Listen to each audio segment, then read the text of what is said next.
My name is Madison, and I am 33 years old. While I lay unconscious in the intensive care unit, my parents quietly sold my house, my jewelry, and everything that defined my hard-earned life, acting as if I was already gone. But they had no idea about the secret door behind my kitchen, and what I had hidden there would turn their entire world upside down the moment I awoke. Before I continue this story, let me know where you are watching from in the comments below. Hit like and subscribe if you have ever been betrayed by the very people who were supposed to protect you, because what happened to me goes beyond any normal family dysfunction. Waking up from a 3-week coma is not like falling asleep and simply opening your eyes. It is a violent, disorienting tear back into reality. The harsh, sterile fluorescent lights of the intensive care unit blinded me instantly. The rhythmic, mechanical hissing of the ventilator had been my only companion in the dark, and my throat burned like swallowed glass from the recently removed breathing tube. I tried to move my arms, but my muscles felt like lead. The last thing I remembered was a business lunch with a wealthy client tasting a new seafood dish, and then the sudden terrifying closure of my airway. Anaphylactic shock. Severe and unforgiving. As a high-end estate liquidator, I was used to being in absolute control. My daily life consisted of appraising multi-million-dollar properties, cataloging rare antiques, and negotiating with ruthless heirs, fighting over family fortunes. I made decisions that moved millions of dollars with a single signature. Yet lying in that hospital bed, I was completely powerless. I pressed the call button with a trembling finger, my mind racing. Where was my mother, Cynthia? Where was my father, Richard? They should have been pacing the waiting room, demanding updates from the doctors, acting like the devoted suburban parents they always pretended to be at their exclusive country club. A nurse hurried into the room. Her name tag read Brenda, and her eyes widened in absolute shock when she saw me trying to sit up. She rushed to my side, checking my vitals on the monitor, her hands fluttering over the wires attached to my chest. "You are awake," she whispered, sounding as if she had just seen a ghost. "You are actually awake. Where is my family?" I rasped, my voice sounding like gravel. "Did someone call my parents?" Brenda froze. The professional, comforting smile vanished from her face, replaced by a look of deep, uncomfortable pity. She looked down at her clipboard, avoiding my gaze entirely.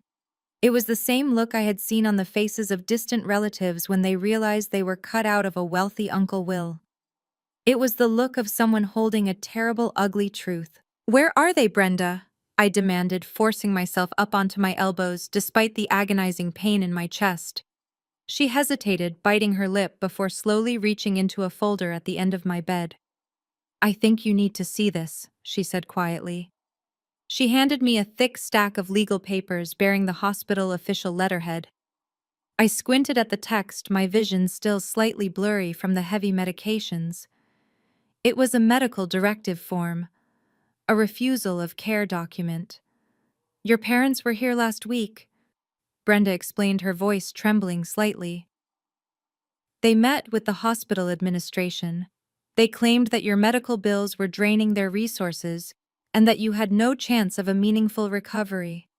They signed these papers to refuse any financial responsibility for your ongoing care, and they officially requested that we withdraw life support." The words punched the breath out of my lungs. Withdraw life support.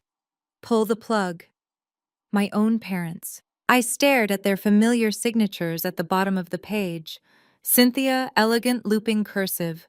Richard, hurried scrawl. They had signed away my life. "But I am breathing," I choked out, gripping the paper so hard my knuckles turned white. "I am alive." The hospital ethics committee intervened, Brenda said quickly. "Your brain scans showed sustained neurological activity. Our chief of neurology refused to comply with their request because you were showing microscopic signs of improvement. We tried to call them to update them on your progress 2 days ago, but the numbers they provided were disconnected from our system. They completely washed their hands of you."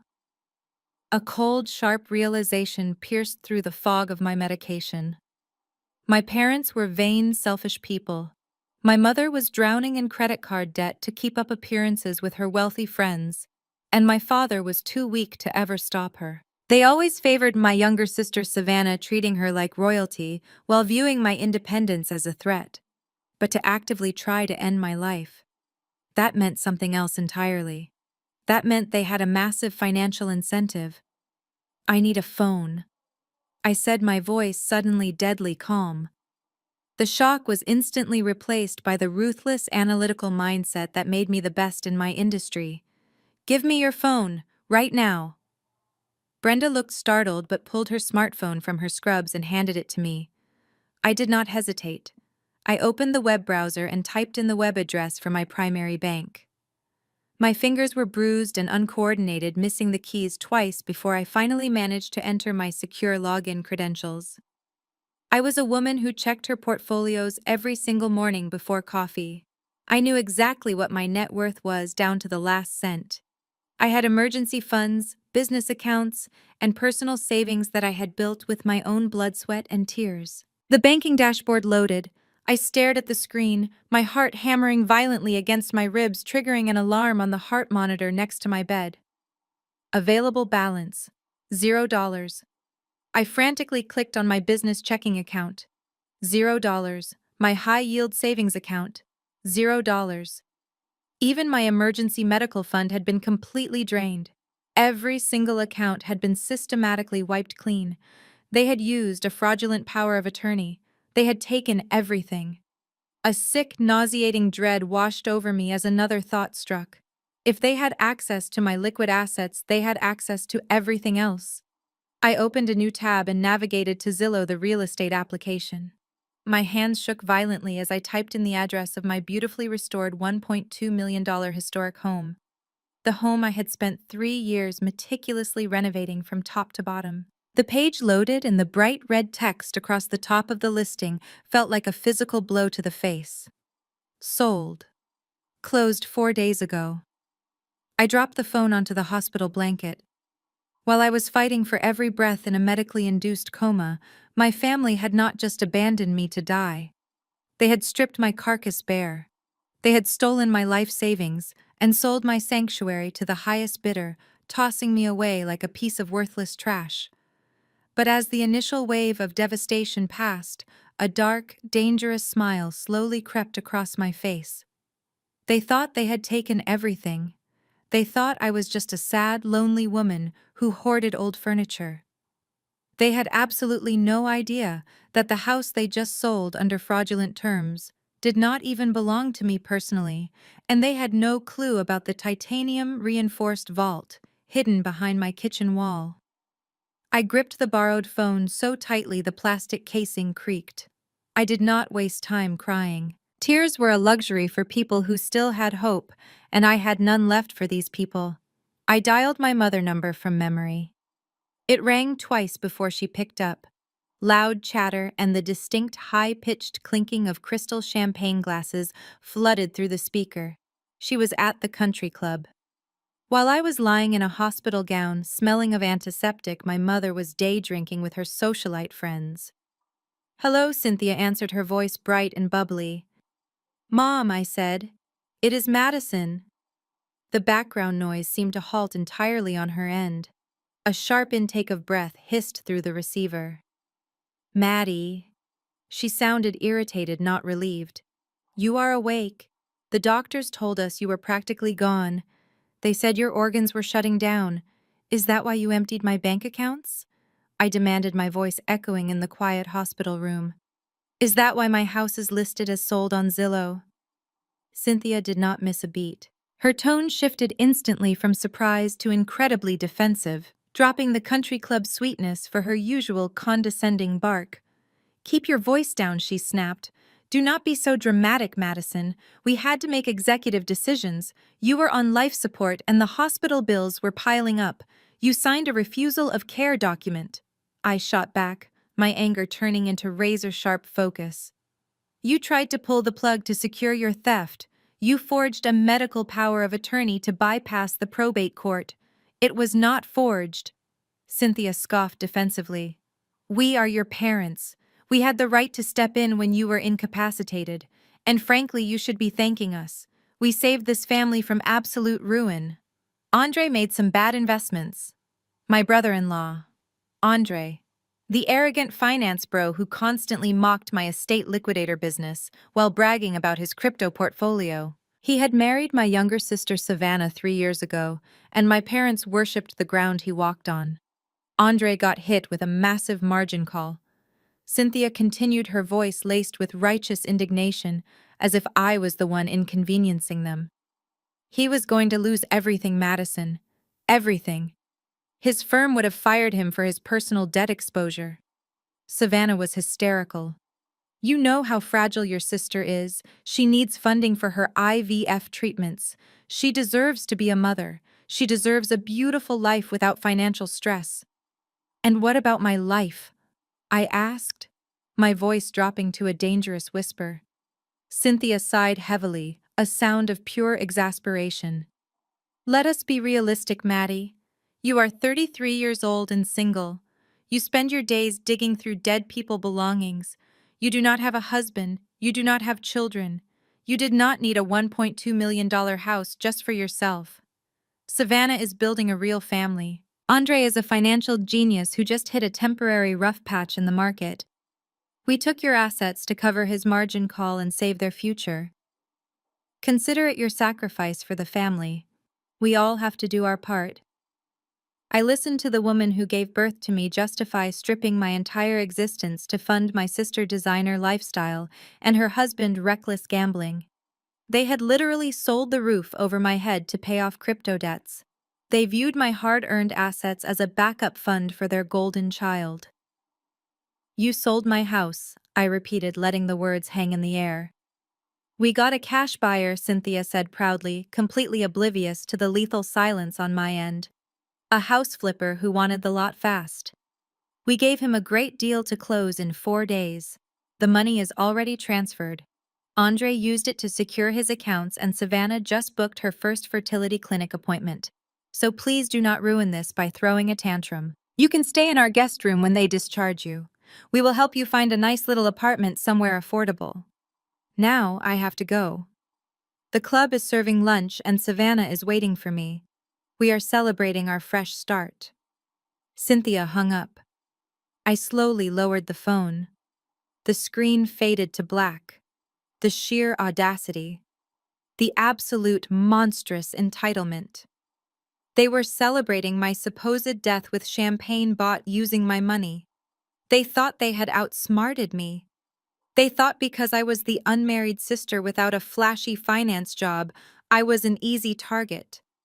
Brenda. The nurse stepped forward, her hands raised cautiously. Honey, you need to lie back down.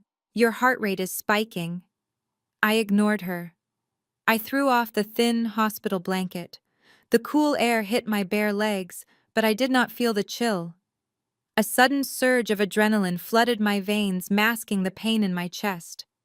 I grabbed the IV line taped to the back of my hand. Ma'am, do not!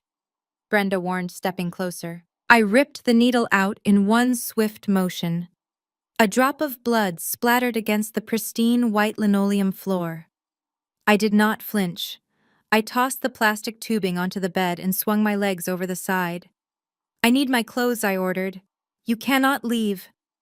Brenda pleaded, her voice rising in panic. You just woke up from a coma.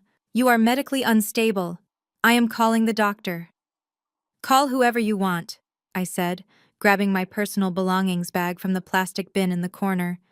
But I am checking out against medical advice. My family just declared war, and I am not fighting it from a hospital bed.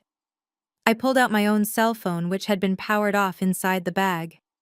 I turned it on, ignoring the flood of missed notifications from clients and contractors.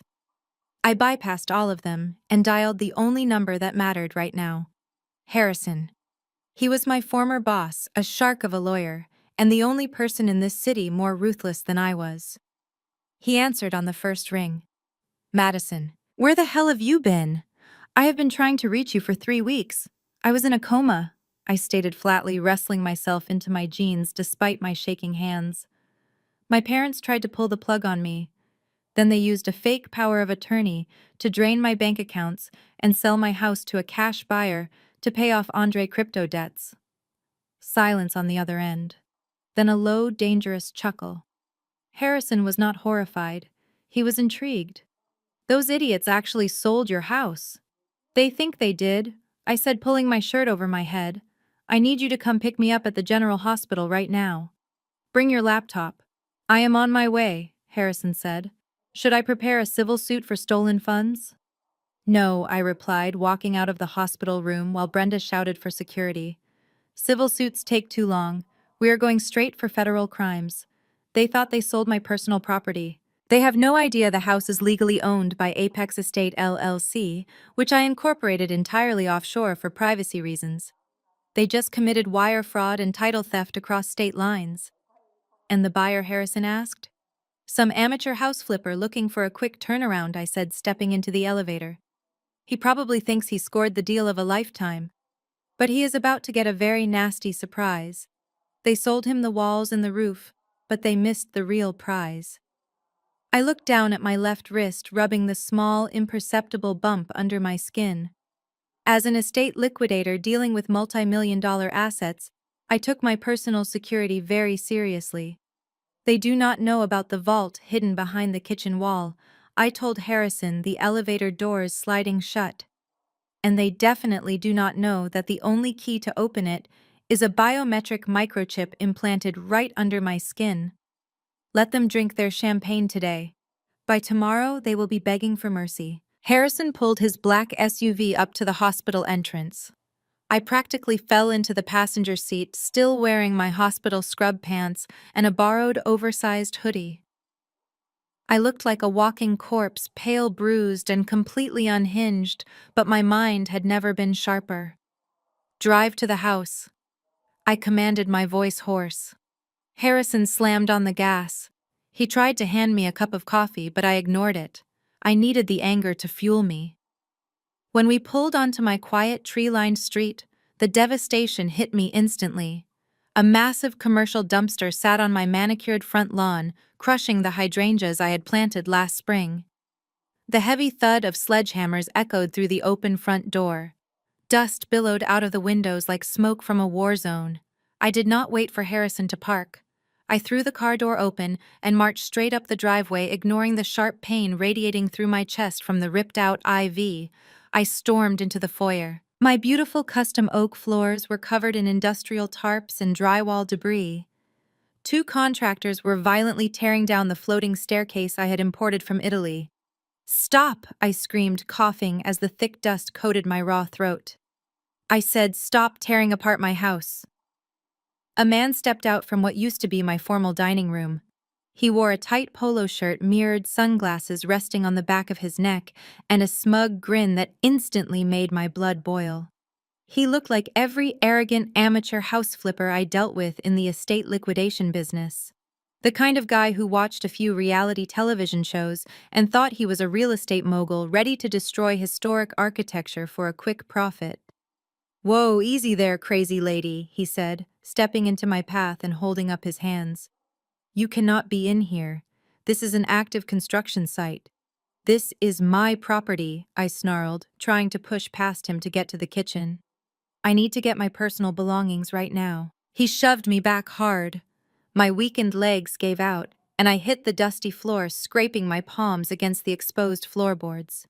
Harrison rushed in behind me, grabbing the flipper by the collar. "Touch my client again and you will be eating your meals through a straw," Harrison growled. The flipper yanked himself free, dusting off his shirt with an exaggerated eye roll. "Client," he scoffed, looking down at me on the floor. "Is that what you call this broke lunatic?" "Look, lady, your parents already warned me you might show up throwing a tantrum. They sold this place to me free and clear 4 days ago.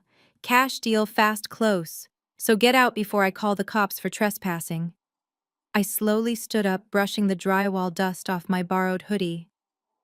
"My parents had no legal right to sell this property," I said, my voice dropping to a lethal calm. "You bought a stolen house." The flipper let out a loud, obnoxious laugh that echoed in the gutted room. "Sure I did.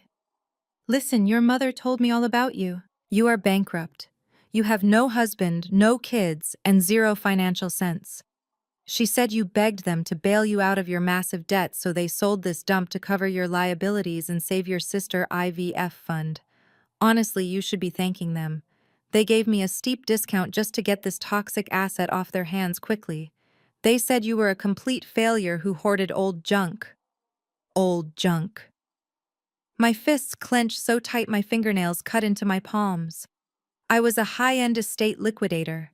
I handled multi-million-dollar asset distributions for elite clients. I knew the exact value of every single fiber of this house. My eyes darted past his smug face, scanning the destruction. The living room was entirely gutted. The dining room walls were stripped to the studs. But then my gaze landed on the kitchen. The open concept island was smashed to pieces, but the back wall, the one covered in imported Italian subway tiles, stood completely untouched. The contractors had demolished everything around it, but left that specific partition perfectly intact. I knew exactly why. That wall was not standard drywall. Underneath those decorative tiles was a heat-resistant reinforced titanium steel core. I had it custom installed specifically to house the biometric vault. Standard sledgehammers would simply bounce right off it, sending shockwaves up the arms of anyone stupid enough to strike it. Just as I noticed it, a heavy-set contractor walked into the kitchen, carrying a massive industrial pneumatic demolition hammer. He adjusted his safety goggles, planted his boots firmly on the floor, and aimed the heavy steel bit directly at the center of the tiled wall, the exact spot where the biometric scanner was hidden. If that pneumatic drill breached the outer casing, it could trigger the secondary lockdown protocol, permanently sealing the vault and the $4 million worth of client assets inside. My heart stopped. I lunged forward, shoving the arrogant flipper out of my way with a sudden burst of adrenaline. "Wait!" I screamed, my voice tearing through the dusty air like a siren. "Do not touch that wall!" The contractor paused the heavy drill, hovering just inches from the tiles. The flipper crossed his arms, glaring at me. "Why should he stop?" he demanded. "I own this place. Tear it down, boys." I turned to the flipper, my eyes blazing with calculated, terrifying intensity. Because that specific wall has a highly concentrated toxic asbestos core, I lied without missing a beat. My company sealed it 5 years ago. You strike that wall with a pneumatic drill, and you will release a lethal cloud of carcinogens directly into this neighborhood. You will not just face millions in environmental cleanup fines. You will go straight to federal prison for hazardous endangerment. The heavy-set contractor immediately dropped the demolition hammer, taking 3 massive steps back from the tiles. The smug grin on the flipper face vanished instantly, replaced by sheer, unadulterated panic. The flipper stumbled backward, his face draining of all color. He pulled his mirrored sunglasses down, gripping his cell phone with trembling fingers. "Asbestos," he stammered. "Are you out of your mind?" "I did not authorize hazardous material removal. I am not eating a federal cleanup fine for this dump." He waved frantically at the heavy-set contractor who was already backing away from the wall like it was rigged with explosives. "Get outside," the flipper yelled at his crew. "Everybody out right now. I am calling the city inspector and my environmental guy. If she is lying, I am suing her for delaying my project." He stormed out the front door, dialing his phone furiously with the contractors scrambling out right behind him, leaving a cloud of drywall dust in their wake. Harrison immediately stepped into the entryway, crossing his muscular arms and blocking the front door to ensure they stayed out. "You have exactly 3 minutes," Matty Harrison called out over his shoulder, keeping his eyes on the driveway. "Make it fast before that idiot realizes you bluffed him." I did not waste a single second. I scrambled over the shattered remains of my custom kitchen island, ignoring the sharp sting of broken marble slicing through my hospital socks. I marched straight toward the pristine tiled wall underneath the heavy stainless steel range hood. To anyone else, it looked like a standard high-end backsplash. To me, it was the gateway to my survival. I reached my hand up under the lip of the heavy ventilation hood, tracing my fingers along the cold metal until I found the small hidden indentation. I pressed the inside of my left wrist directly against the concealed biometric scanner. A tiny electronic beep echoed, followed by the deep mechanical hum of heavy gears turning. The grout lines between the subway tiles split perfectly down the middle. The walls separated, sliding smoothly and silently along hidden internal tracks, revealing a heavy vault door made of blast-resistant steel. I gripped the chrome handle, spun it, and pulled open the heavy door to the climate-controlled sanctuary I had custom-built for my business. The air inside the vault was perfectly chilled and smelled of leather and polished metal. The interior was completely untouched by the chaos and destruction of the house. I flipped the lighting switch, illuminating the secure shelves. My personal safety net sat on the bottom rack exactly where I left it. $2 million in banded cash and certified gold bars stacked with meticulous precision. It was the emergency fund I had built over a decade of ruthless negotiations and flawless estate liquidations. But my personal wealth was not the main reason my heart was hammering in my chest. I looked to the top shelf where a series of velvet-lined mahogany display cases rested securely. I popped the latch on the largest case and let out a long, sharp breath of relief. Nestled inside on silk cushions was a pristine collection of vintage Patek Philippe watches. Grand Complications perpetual calendars and minute repeaters spanning 5 decades of horological mastery. They belonged to an eccentric billionaire client who had entrusted them to my firm for a highly confidential authentication and liquidation process. The entire collection was valued at $4 million. If that arrogant house flipper or my greedy parents had managed to breach this vault and sell these pieces to a pawn shop, it would not just be a family dispute, it would be a catastrophic federal crime. Stealing and fencing $4 million of a billionaire entrusted assets across state lines was a guaranteed one-way ticket to federal prison for everyone involved. The trap was set perfectly, but I needed the final piece of the puzzle. I moved to the back of the vault where a sleek black security terminal hummed quietly. I had installed hidden high-definition cameras directly into the kitchen lighting fixtures, feeding straight to this encrypted local hard drive. I tapped the keyboard, bringing the monitor to life, and navigated to the surveillance archives. I pulled up the exact date and time of my medical emergency 3 weeks ago. My fingers trembled slightly as I hit play. The high-resolution color video filled the screen. I watched myself standing at the kitchen island, sipping a glass of water after coming home from that seafood lunch. I watched the exact moment the anaphylactic shock hit. On screen, I dropped the glass, shattering it across the floor. I grabbed my throat, my face turning a terrifying shade of purple as my airway swelled shut. I collapsed onto the floor, gasping for air, writhing in absolute agony. Then the front door opened in the video.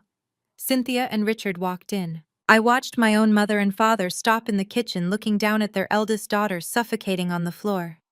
But they did not reach for their phones to call an ambulance. Cynthia did not scream for help. Instead, she calmly turned to the front door and waved someone inside. A sleazy-looking man with a briefcase scurried into the frame. A fake notary public. Richard quickly pulled a stack of legal documents from the briefcase. The power of attorney forms and the deed transfer papers. I watched in cold, paralyzed horror as my father knelt next to my convulsing body. While I was actively dying, choking on my own swollen throat, Richard grabbed my flaccid hand. He aggressively pressed my thumb onto an ink pad and then forced my thumbprint onto the signature lines of every single document. Cynthia stood over us, pointing to the exact spots that needed authorization, her face completely devoid of any maternal concern. They waited until the ink was dry. They waited until the fake notary packed up his briefcase and scurried out the back door. Only then, after they had successfully stolen my entire life and secured my assets for Savannah and Andre, did Cynthia finally pick up her phone and dial for emergency services. I paused the video right on Cynthia's face. The cold realization washed over me, freezing the last remaining ounce of familial love I had left in my heart. This was not just a greedy real estate theft. They had intentionally delayed my medical rescue to orchestrate a massive financial fraud. It was attempted murder disguised as a tragic accident. I pulled a secure flash drive from the desk and downloaded the entire video file along with the high-resolution screenshots of the fake notary face and the forged documents. I slipped the drive into my hoodie pocket and closed the vault, sealing the titanium door until the tiles locked seamlessly back into place. When I stepped out of the kitchen, Harrison was still blocking the front door. He took one look at my face and knew everything had changed. "We are not just suing them, Harrison," I said, my voice echoing with a dark, lethal promise. "I have the security footage. They forced my thumbprint on the deed while I was suffocating on the floor before they even called the paramedics. They are going to lose everything they have ever loved, and then they are going to rot in a federal cell. Call the FBI. It is time to start the hunt." Harrison stared at the flash drive in my hand, his sharp, legal mind already racing steps ahead. He pulled his phone from his jacket pocket. "I am calling the county judge right now," he said, his thumb hovering over his contacts. "We can file an emergency injunction before the courthouse closes. We freeze the title transfer, serve your parents with a civil suit for the forged deed, and drag that flipper into a deposition by Tuesday morning. You will have your house back by the end of the month and your money returned." I reached out and pushed his phone down. "No," I said flatly. Harrison frowned, clearly confused. "Madison, they forged your signature while you were dying. If we do not freeze that asset transfer immediately, they are going to launder that cash through Andre and his crypto accounts. Once it hits the blockchain, retrieving it becomes an absolute nightmare."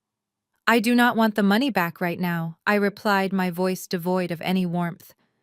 "Civil court is for property disputes and breach of contract. Civil court means settlements, mediations, and slap-on-the-wrist fines.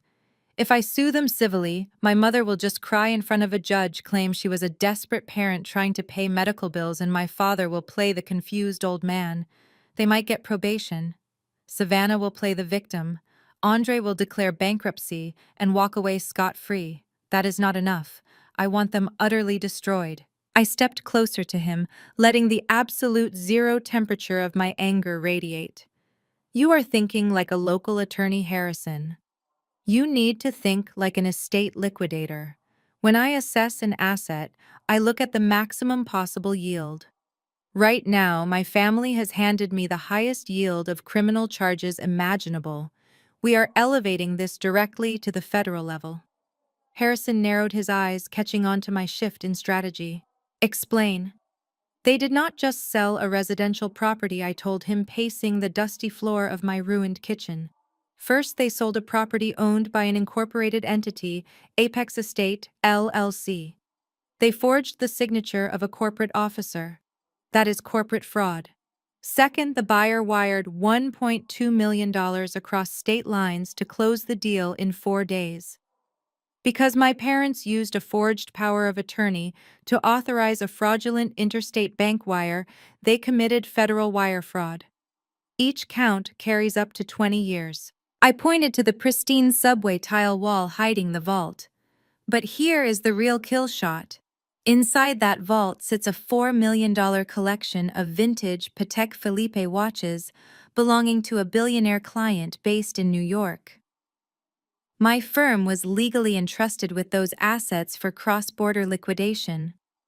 By selling this house with those watches sealed inside, my parents and Andre did not just steal my personal savings. They technically seized and attempted to fence $4 million of entrusted billionaire assets. That is grand larceny on a massive scale. That crosses the threshold into the direct jurisdiction of the Federal Bureau of Investigation. Harrison let out a slow breath, realizing the magnitude of the trap they had walked into. The FBI does not play around with wire fraud or the theft of high-net-worth assets. They will seize every single account tied to your parents and Andre. They will treat this as a coordinated criminal syndicate. "Exactly," I said, a cruel smile forming on my lips. "Andre thinks he is a financial genius because he took my cash to cover his margin calls. But the second the FBI traces that stolen money to his trading accounts, the Securities and Exchange Commission will freeze his entire portfolio. He will be investigated for money laundering. Savannah will have her designer bags confiscated as proceeds of a crime. My mother will have her credit cards declined at her precious country club. I want them to spend a few days living the high life. I want them to post their expensive dinners online. I want them to feel invincible. And then I want the federal government to kick their front door off its hinges. Harrison nodded, a predatory grin matching mine.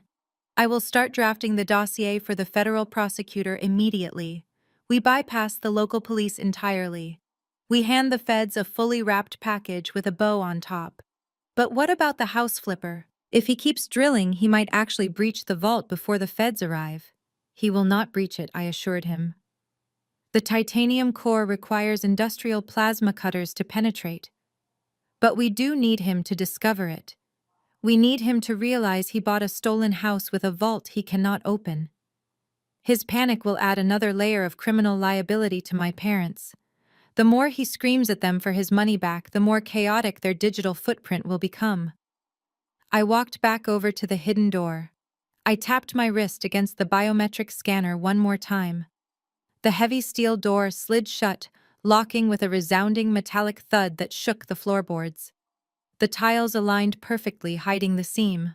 But this time, I did not leave it flawless. I grabbed a heavy steel crowbar that one of the contractors had left on the floor.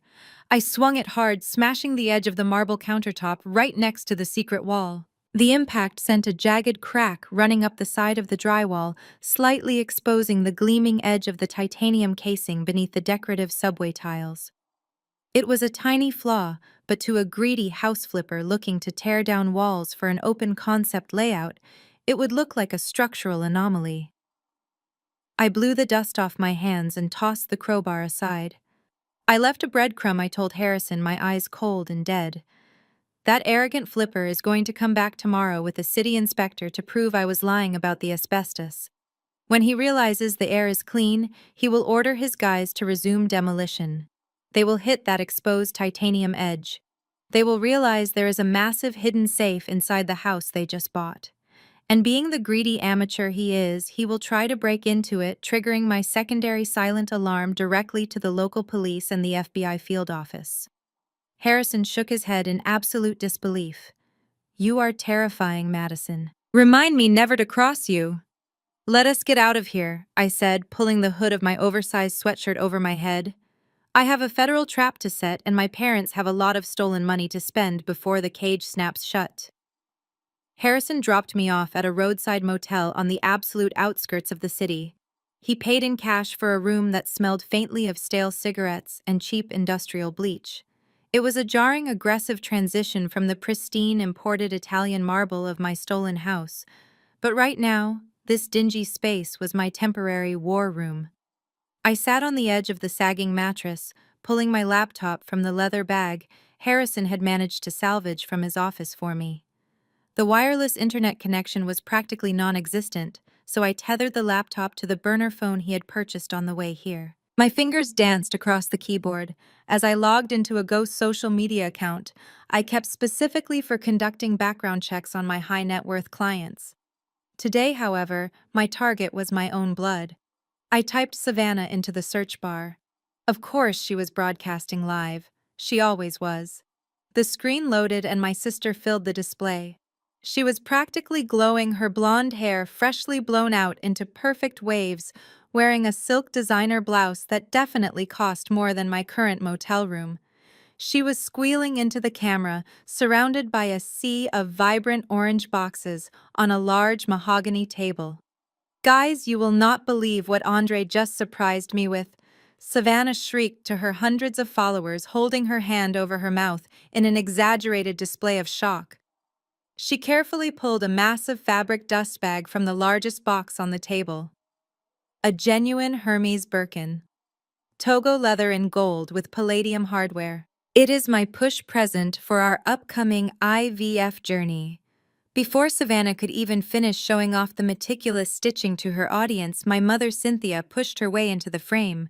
She was holding a martini glass in one hand and a set of shiny black car keys in the other. Do not forget who upgraded their ride today, Cynthia announced, holding the keys right up to the camera lens so the iconic Porsche crest caught the light perfectly. A brand new Panamera. We are finally putting the dark times behind us and focusing on family blessings. I watched my mother sip her drink, her eyes crinkling with absolute joy. There was no trace of a woman mourning her eldest daughter who was supposed to be dying on a ventilator just a few miles away in the intensive care unit. They were not just spending my money, they were actively celebrating my erasure. The camera shifted abruptly as a tall, broad-shouldered African-American man walked into the frame, wrapping a heavy arm tightly around Savannah's waist. Andre. My brother-in-law wore a custom-fitted linen suit that screamed loud new money and a smug expression that instantly made my jaw clench. He leaned into the camera holding up a glass of expensive amber scotch, swirling the ice cubes with a practiced, arrogant flick of his wrist. "You have to know when to strike," Andre bragged, his voice dripping with that unbearable finance bro arrogance. Everybody else was panicking in the market this week. Everybody was crying online about the crypto winter and liquidations. But true sharks do not panic. We smell blood in the water and we buy the dip. It is all about that alpha mindset. You leverage your assets you hold with diamond hands, and you take absolute control of your financial destiny. I just injected massive liquidity into my portfolio when the weak hands were selling, and now we are reaping the rewards. Generational wealth is built in the bear market, baby. I stared at the glowing screen, letting out a dark, hollow laugh that bounced off the cheap motel walls. Generational wealth. Alpha mindset. What a pathetic, disgusting joke. I knew exactly what Andre's portfolio looked like because I had paid a private investigator to look into his trading firm months ago when he first begged me for a personal loan. Andre was not a shark. He was a degenerate gambler playing with highly leveraged cryptocurrency trades. He had been hit with a catastrophic margin call last week. His brokers were actively threatening to liquidate his entire underwater position and sue him for the massive negative balance. He did not buy the dip. He stole my $1.2 million house, liquidated it for cheap, fast cash, and pumped my entire life savings into his failing trading accounts just to avoid personal bankruptcy and federal scrutiny. He was parading around pretending to be a self-made titan of industry, using the exact money he stole while I was actively suffocating on a hospital floor. The camera panned around the room as Savannah turned to show off her new designer bag to someone sitting off-screen. For a fraction of a second, the background came into perfect, sharp focus. I recognized the distinctive hand-painted emerald wallpaper, the arched mahogany doorways, and the massive crystal chandelier hanging heavily in the center of the room. They were not celebrating at home. They were in the exclusive private dining room of the Oakmont Country Club, the most pretentious and expensive establishment in the entire state. It was a place where my mother had spent her entire adult life, desperately trying to impress the local elite.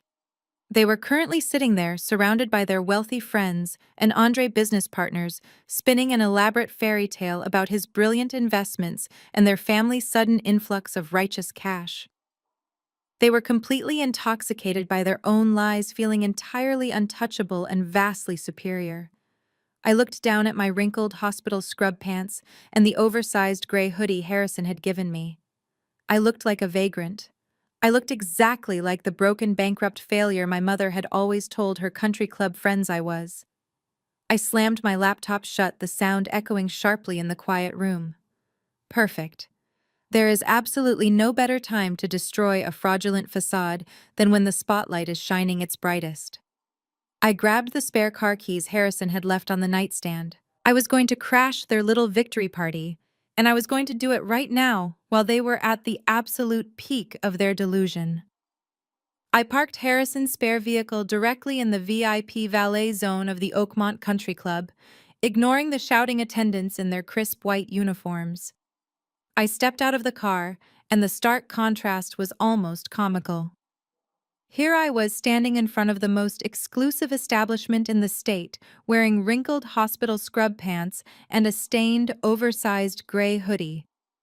The soles of my cheap hospital socks were still caked with the drywall dust from my gutted house. I looked like a ghost that had crawled out of a dumpster, but my posture was pure steel. I pushed through the heavy mahogany front doors.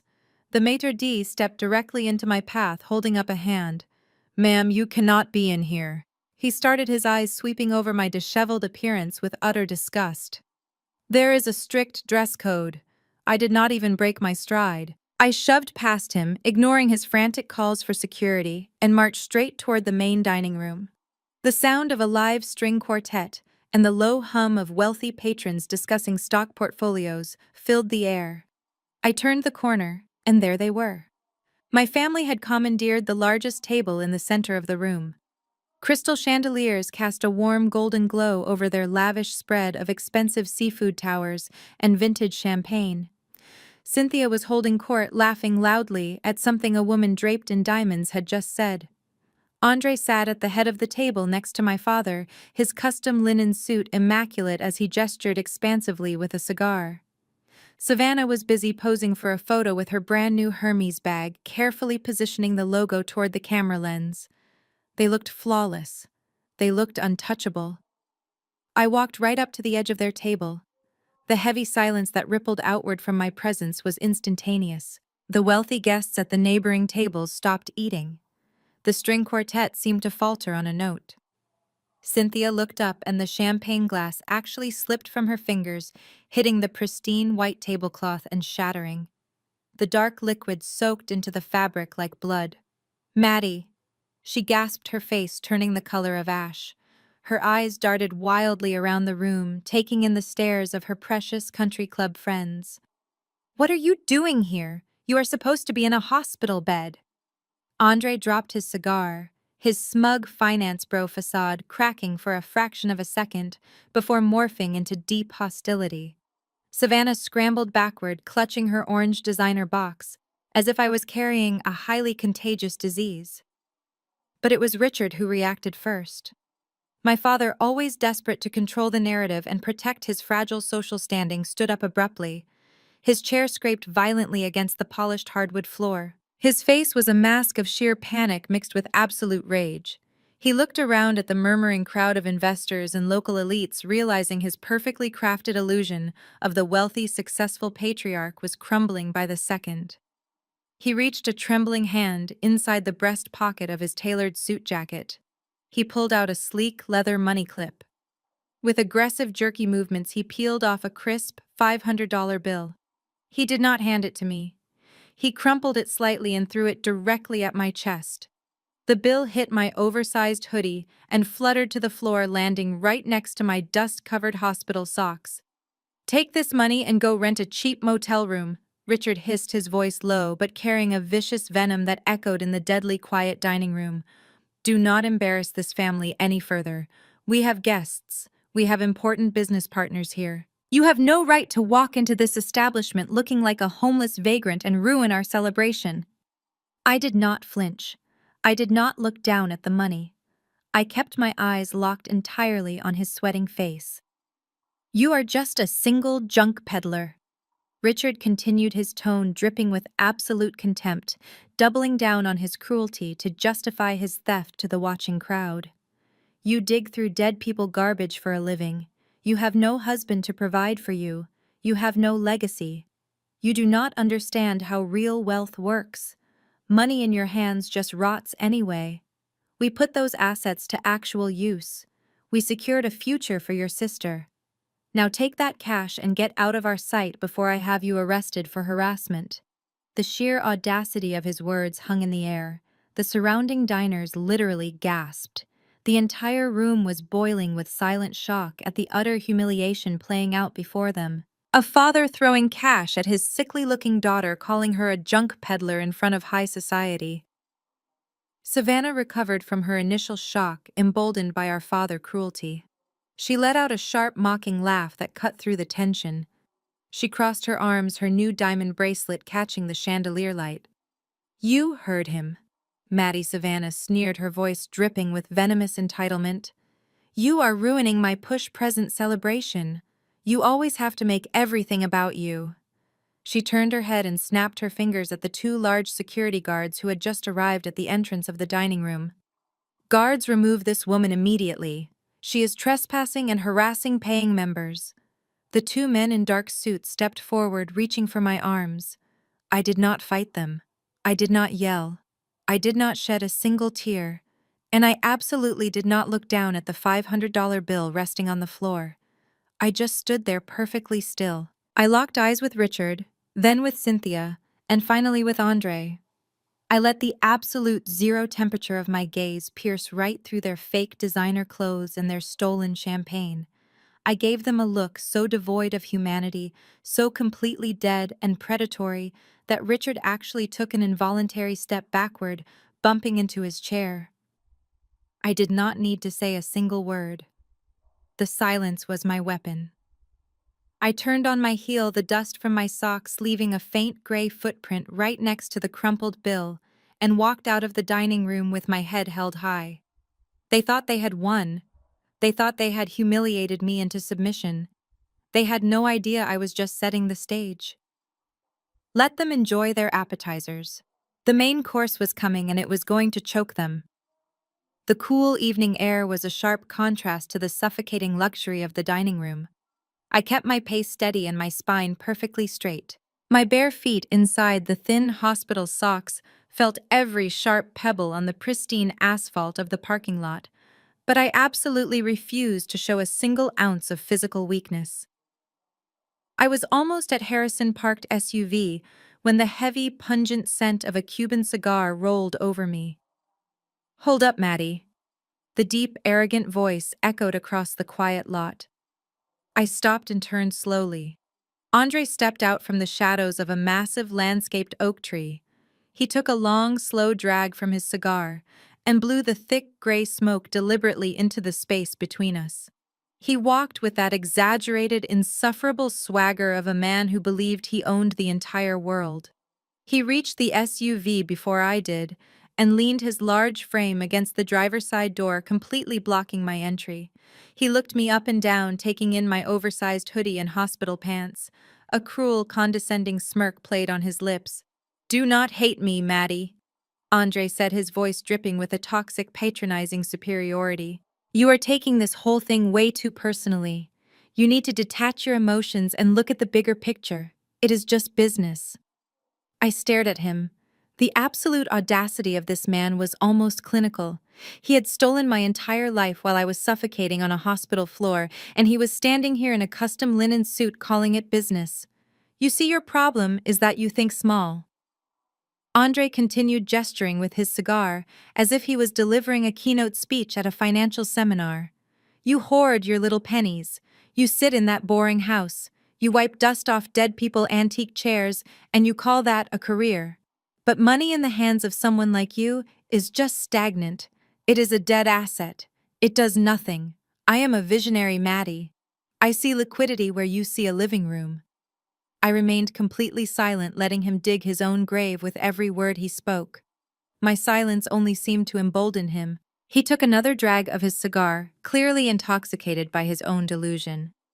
"I took the cash from that pigsty of a house, and I put it to actual use," Andre bragged, leaning closer to me so I could smell the expensive scotch on his breath. "I pumped that 1.2 million directly into a 3 times leveraged long position. We are in a massive bull market right now. Do you even know what that means? Probably not. It means I am printing money while you are standing here crying over a piece of real estate. I am the one carrying the future of this family on my back. I am securing generational wealth for Savannah and my future kids. You are just the seed capital. Honestly, you should be honored that your boring little life finally served a higher purpose." I studied his face.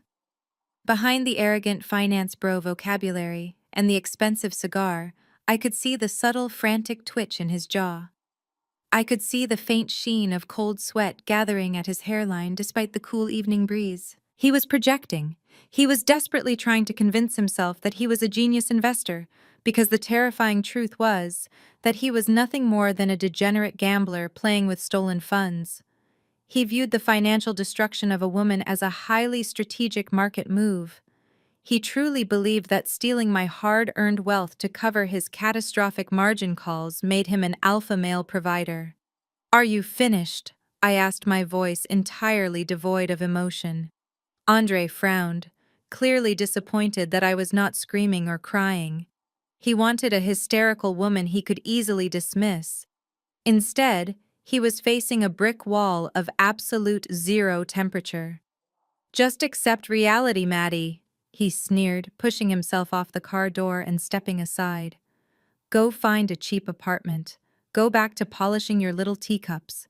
Leave the high-level financial maneuvering to the men who actually know how to run the world."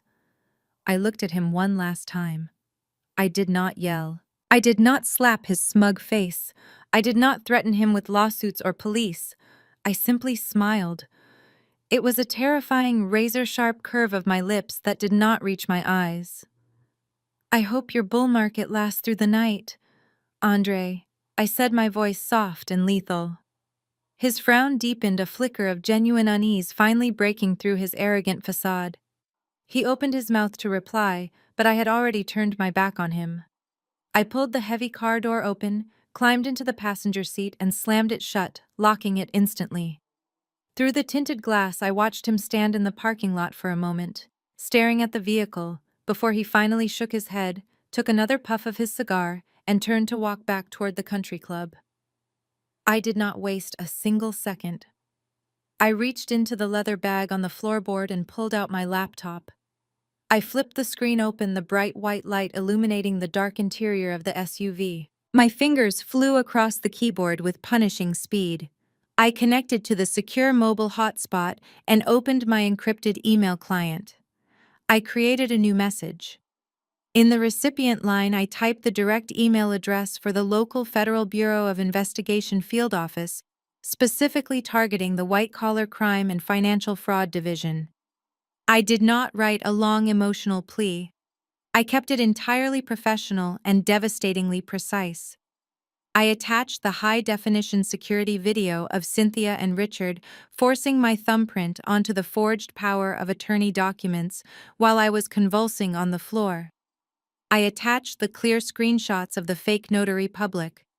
I attached the bank routing numbers for the fraudulent wire transfer. And finally, I attached a formal declaration identifying the $4 million Patek Philippe watch collection currently sealed inside the property they had just sold across state lines. I reviewed the attachments one last time. The evidence was irrefutable. It was a perfectly wrapped package of federal felonies, corporate fraud, title theft, wire fraud, grand larceny. And now, thanks to Andre's arrogant little speech in the parking lot, I knew exactly where the stolen cash was sitting. It was fully integrated into his highly leveraged cryptocurrency portfolios, meaning the Securities and Exchange Commission would immediately flag him for massive-scale money laundering. I stared at the screen, taking a slow, deep breath. They wanted to play high-level financial maneuvering. They wanted to strip me down to nothing and dance on my ashes. They had severely underestimated the kind of monster they created when they left me for dead. I moved the cursor over the blue button on the screen. With one sharp, decisive tap of my finger, I hit send. The progress bar flashed across the top of the screen and vanished. The dossier was gone. It was in the hands of the federal government now. There was no undoing it. There were no take-backs. The absolute destruction of my family had officially begun. I closed the laptop, placing it carefully on the passenger seat. I leaned my head against the cool leather headrest and closed my eyes, waiting for Harrison to return to the car so we could watch the entire empire burn to the ground. Harrison finally returned to the SUV, tossing his keys into the center console. He took one look at my face, illuminated by the glow of the laptop screen, and knew the payload had been delivered. He put the car in gear and drove us straight to his downtown law firm. The city streets blurred past the tinted windows. The federal machinery was officially in motion, but the FBI moved at its own methodical pace. I needed an immediate catalyst to force their hand to turn a white-collar paper trail into an active crime scene. I needed the final domino to fall. Miles away in the quiet suburban darkness of my stolen neighborhood, the catalyst was already making his move. The arrogant house flipper had dismissed his construction crew for the night after my asbestos threat, but greed is a powerful motivator. It gnaws at the brain. He could not sleep. He could not stop thinking about the bizarre encounter in the gutted living room. and the pristine, untouched subway tile wall behind the kitchen range. He had driven back to the property alone, his mirrored sunglasses replaced by a heavy flashlight. He stepped over the shattered remains of my custom island, the beam of his light cutting through the settling drywall dust. He walked straight to the kitchen wall. He shined the flashlight directly onto the jagged crack I had intentionally created with the steel crowbar earlier that day. He leaned in close, brushing his thumb against the broken drywall edge. Through the narrow fissure, the beam of light caught the unmistakable dull gray gleam of a solid metallic surface, hiding just beneath the decorative tiles. It was not a pipe. It was not a standard structural beam. It was a massive, continuous sheet of solid metal, perfectly integrated into the foundation of the house. His heart began to pound with the intoxicating thrill of a treasure hunter. He convinced himself that my parents had sold him a property containing a hidden safe. He imagined stacks of forgotten cash or vintage jewelry abandoned by the bankrupt daughter they had described. The threat of hazardous materials vanished from his mind entirely, replaced by the overwhelming urge to crack open whatever was hiding behind that false wall. He walked out to his heavy-duty work truck and retrieved a commercial-grade rotary hammer drill equipped with a diamond-tipped masonry bit designed to chew through solid concrete. He marched back into the dark kitchen, plugging the heavy drill into a portable generator. He planted his boots firmly on the dusty floorboards, adjusted his grip and aimed the vicious diamond-tipped bit directly at the exposed metal edge visible through the crack. He squeezed the trigger. The drill roared to life, echoing violently in the empty, hollowed-out house. The spinning masonry bit chewed instantly through the ceramic subway tile and the layer of thin-set mortar, sending a shower of white dust into the air. But the exact second the diamond tip struck the hidden titanium alloy core of the vault, a shower of bright orange sparks erupted. The drill bit screamed, emitting a high-pitched metallic screech as it violently ground against the impenetrable military-grade steel. The sheer force of the impact violently jerked the heavy tool backward, nearly twisting the flipper wrists out of their sockets. He cursed, stepping back and dropping the drill to the floor. He rubbed his aching arms, staring at the shallow dent in the metal. He had absolutely no idea what he had just done. Inside the house, nothing happened. No deafening sirens wailed. No flashing strobe lights illuminated the dark windows. The quiet suburban street remained perfectly undisturbed. The flipper assumed he had just hit a stubborn reinforcement plate. He wiped the sweat from his forehead, completely unaware that the house was now a digitally armed trap. The vault security system was not designed to scare off common burglars with loud noises. It was designed to protect millions of dollars in highly classified and trusted assets. The moment the vibration sensors detected the specific frequency of a high-impact drill against the titanium outer shell, the primary countermeasure engaged automatically. It was a Level 1 silent alarm protocol. The internal computer instantly bypassed the local internet network, utilizing a dedicated encrypted cellular uplink to transmit a distress signal. The silent alarm fired a high-priority digital distress beacon directly to two very specific locations simultaneously. The first was the emergency dispatch center of the local police headquarters, flagging an active breach of a high-value commercial vault. The second destination was my personal encrypted server. I was sitting in the corner of Harrison downtown office, completely enveloped in the leather of a large guest chair. The clock on the wall read 2 a.m.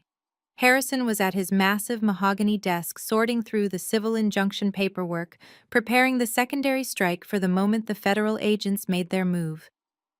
The office was quiet, the only sound being the rustle of legal documents and the distant hum of the city traffic below. Suddenly, the silence was shattered. My laptop screen, sitting on the glass coffee table in front of me, erupted. The display shifted from the standard desktop background to a blinding, flashing blood-red screen. A solid black warning box materialized in the center of the monitor, displaying a scrolling stream of coordinates and a blaring text notification. Unauthorized breach detected. Kitchen vault exterior. Level 1. Silent alarm engaged. Law enforcement dispatch initiated. The red light bathed the dark office in a harsh crimson glow. Harrison stopped writing his pen, hovering over the legal pad. He looked up at the flashing screen, his eyes widening as he realized exactly what was happening. The trap had been sprung. The greedy flipper had taken the bait and initiated an active crime scene right on top of my parents' fraudulent sale. The local police were already mobilizing heavily armed units to respond to a high-value vault breach at a property my parents had illegally transferred across state lines. The collision of local law enforcement and federal jurisdiction was about to create an inescapable nightmare for my family. I slowly closed the file folder I was reading. I set it down on the table with deliberate precision. I stood up, smoothing the wrinkles out of my borrowed gray hoodie. I looked at the flashing red screen, and then I looked directly at Harrison. I felt the final piece of my old self completely die, replaced entirely by a cold, untouchable force of sheer destruction.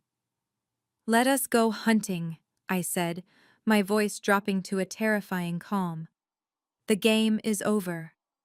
The morning sun sliced through the shattered living room windows, illuminating a thick cloud of pulverized drywall. The arrogant house flipper was covered in white powder sweat pouring down his face, as he violently swung a heavy sledgehammer against the exposed titanium edge of my hidden vault. He had been at it for hours, completely obsessed, driven by the frantic greed of unearthing a secret payday. His breathing was ragged, his muscles shaking from exhaustion, but he refused to stop. He raised the heavy steel hammer for another strike, entirely oblivious to the armada of tactical vehicles currently swarming my quiet suburban street. The screech of heavy tires tearing across the pavement was the only warning he got. 6 matte black sport utility vehicles surrounded the property, blocking every possible exit. Before the flipper could even lower his hammer, the front door was kicked off its hinges.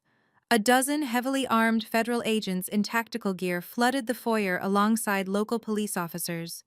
"Federal Bureau of Investigation," an agent roared, his weapon raised.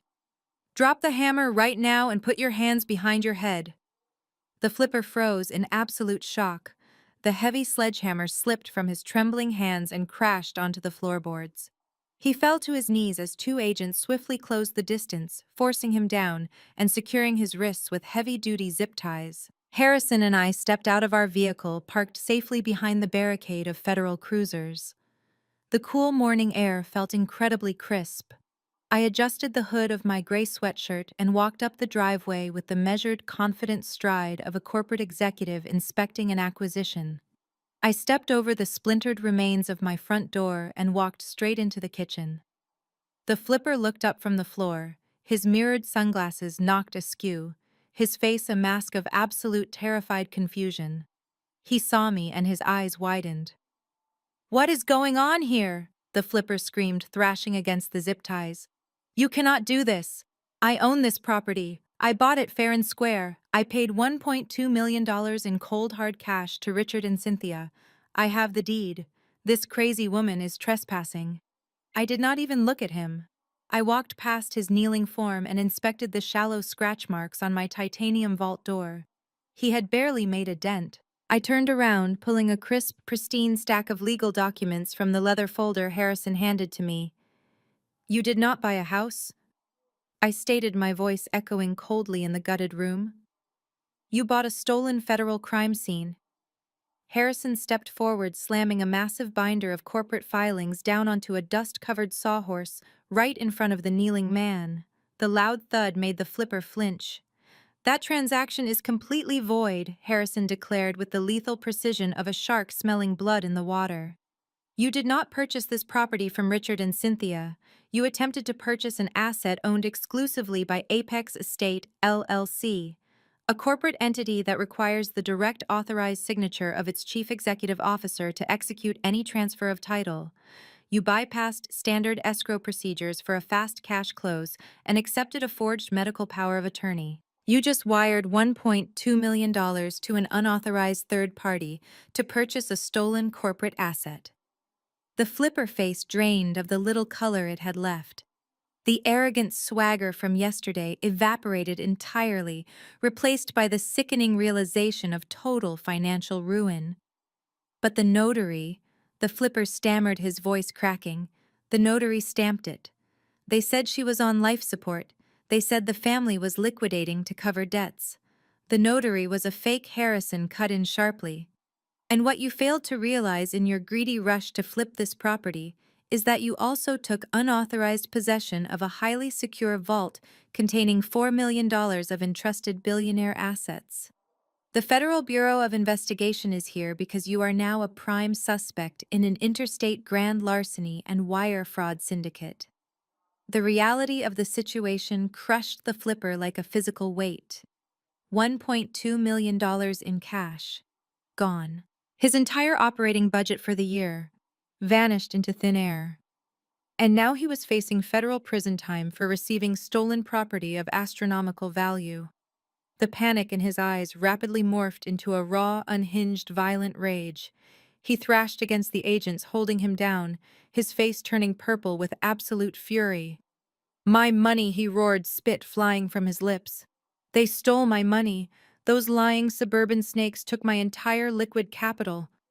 He looked wildly at the lead federal agent. "I am a victim here," he begged, his voice cracking.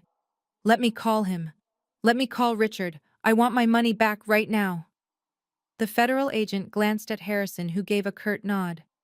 Establishing a direct line of communication between the defrauded buyer and the sellers would perfectly lock in the wire fraud charges.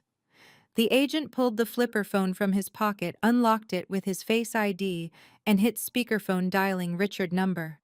The phone rang 3 times. Richard answered, his voice thick with sleep and the lingering exhaustion of expensive champagne. "Hello," Richard muttered. "Richard, you lying piece of garbage!" The flipper screamed into the phone, his voice tearing through the quiet kitchen. "The FBI is in the house. The transaction is void. You sold me a stolen corporate asset, you thief!" A sharp gasp echoed through the speaker. Richard was suddenly wide awake. "What are you talking about? The transaction is closed. We signed the papers." "You forged the papers," the flipper roared, fighting against the zip ties. "You listen to me very carefully, Richard. I am out $1.2 million in cash because of your little family scam. I want my money wired back to my account in exactly 60 minutes. Do you hear me? 60 minutes. If I do not see that wire clear, I am not waiting for the feds to arrest you.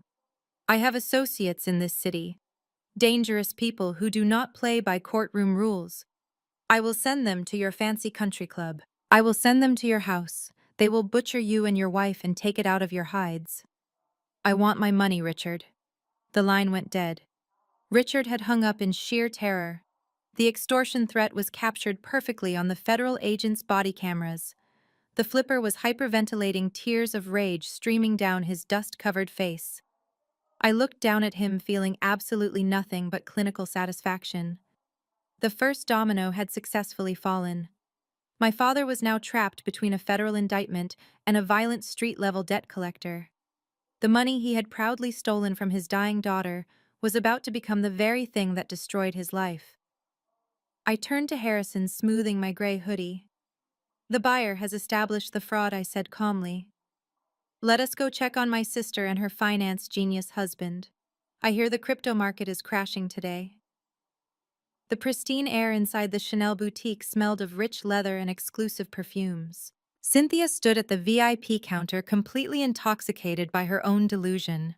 She was running her manicured fingers over the textured surface of a limited edition $15,000 handbag. She lifted her chin, treating the retail associates like personal servants as she bragged loudly about her family's recent massive influx of cash. She wanted every wealthy woman in the boutique to hear that she was a woman of substantial means. "Wrap it up," Cynthia ordered with a dismissive wave of her hand, "and add the matching wallet. We are celebrating a fresh start today." She pulled a heavy metal premium credit card from her purse and dropped it onto the glass counter with an arrogant clatter. The sales associate offered a polite, practiced smile and inserted the chip into the terminal. A sharp negative beep echoed in the quiet luxury store. "I am sorry, ma'am," the associate said, her voice dropping to a discreet whisper. "The card was declined." Cynthia's face flushed with instant defensive anger. She slammed her hand against the counter. Your machine is obviously broken, she snapped, drawing the attention of several high society shoppers browsing nearby. Run it again. I have a seven-figure liquidity event currently clearing. That card has an unlimited limit. The associate ran it again. The same sharp negative beep rang out. Declined. Cynthia snatched the card back, her hands shaking with fury. She dug into her purse and threw down two different platinum cards from two different banking institutions. Try these, she hissed. The associate swiped the first. Declined.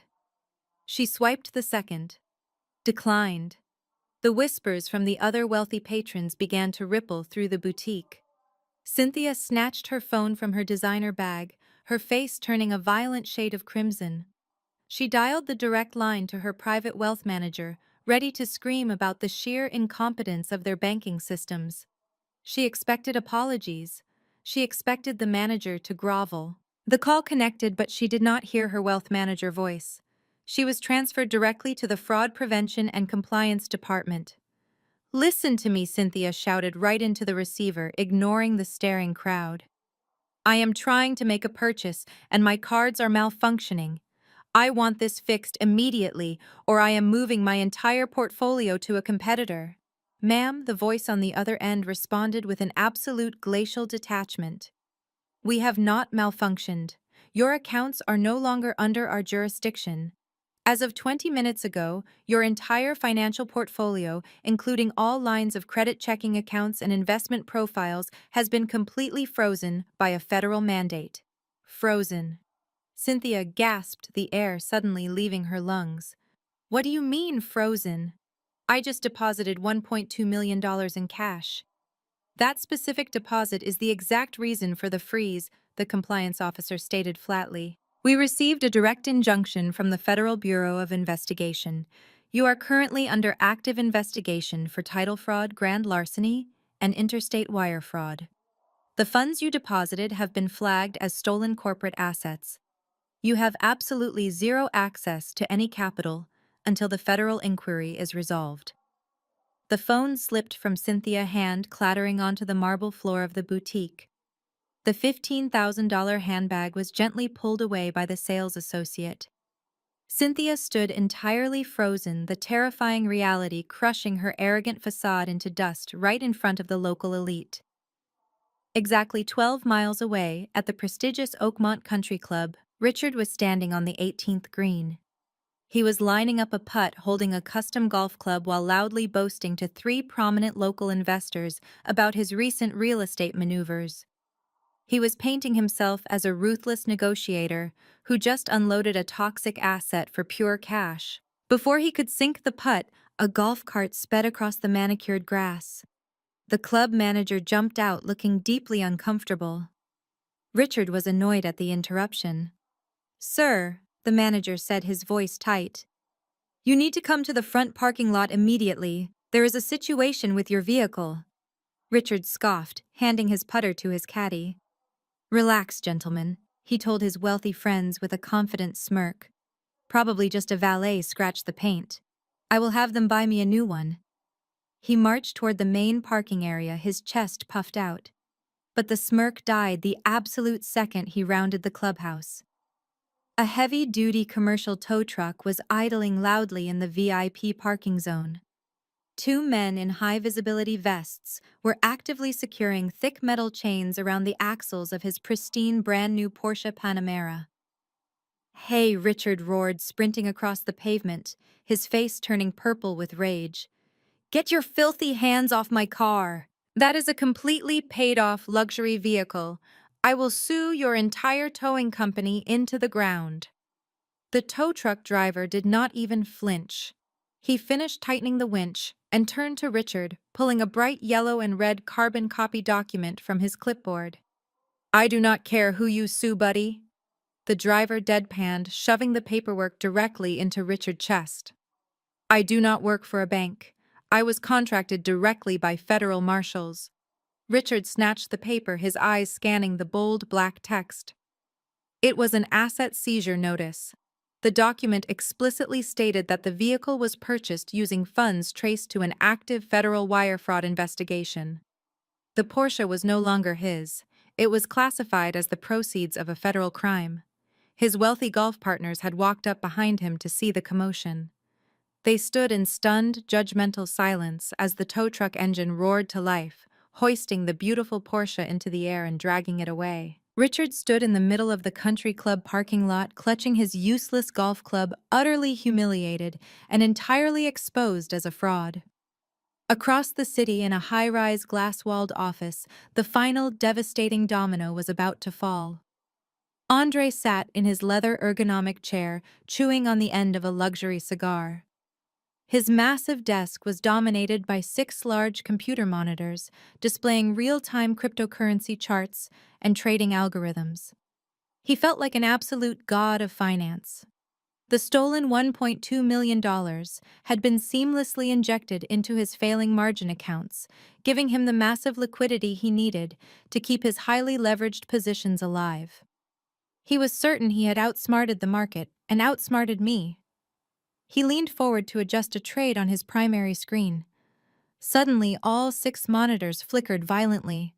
The continuous stream of green and red market data completely vanished. The screens went pitch black for a fraction of a second before a massive bright red error message hijacked every single display. Account suspended. SEC mandate compliance lock. Andre dropped his cigar, his heart slamming against his ribs. He hammered the keyboard frantically, clicking his mouse as fast as he could. Nothing responded. He grabbed his phone to call his exchange broker, but an automated high-priority email notification chimed loudly through his desktop speakers. He clicked the notification. The email was a joint notice from his brokerage compliance team and the Securities and Exchange Commission. His breathing turned shallow and rapid as he read the text.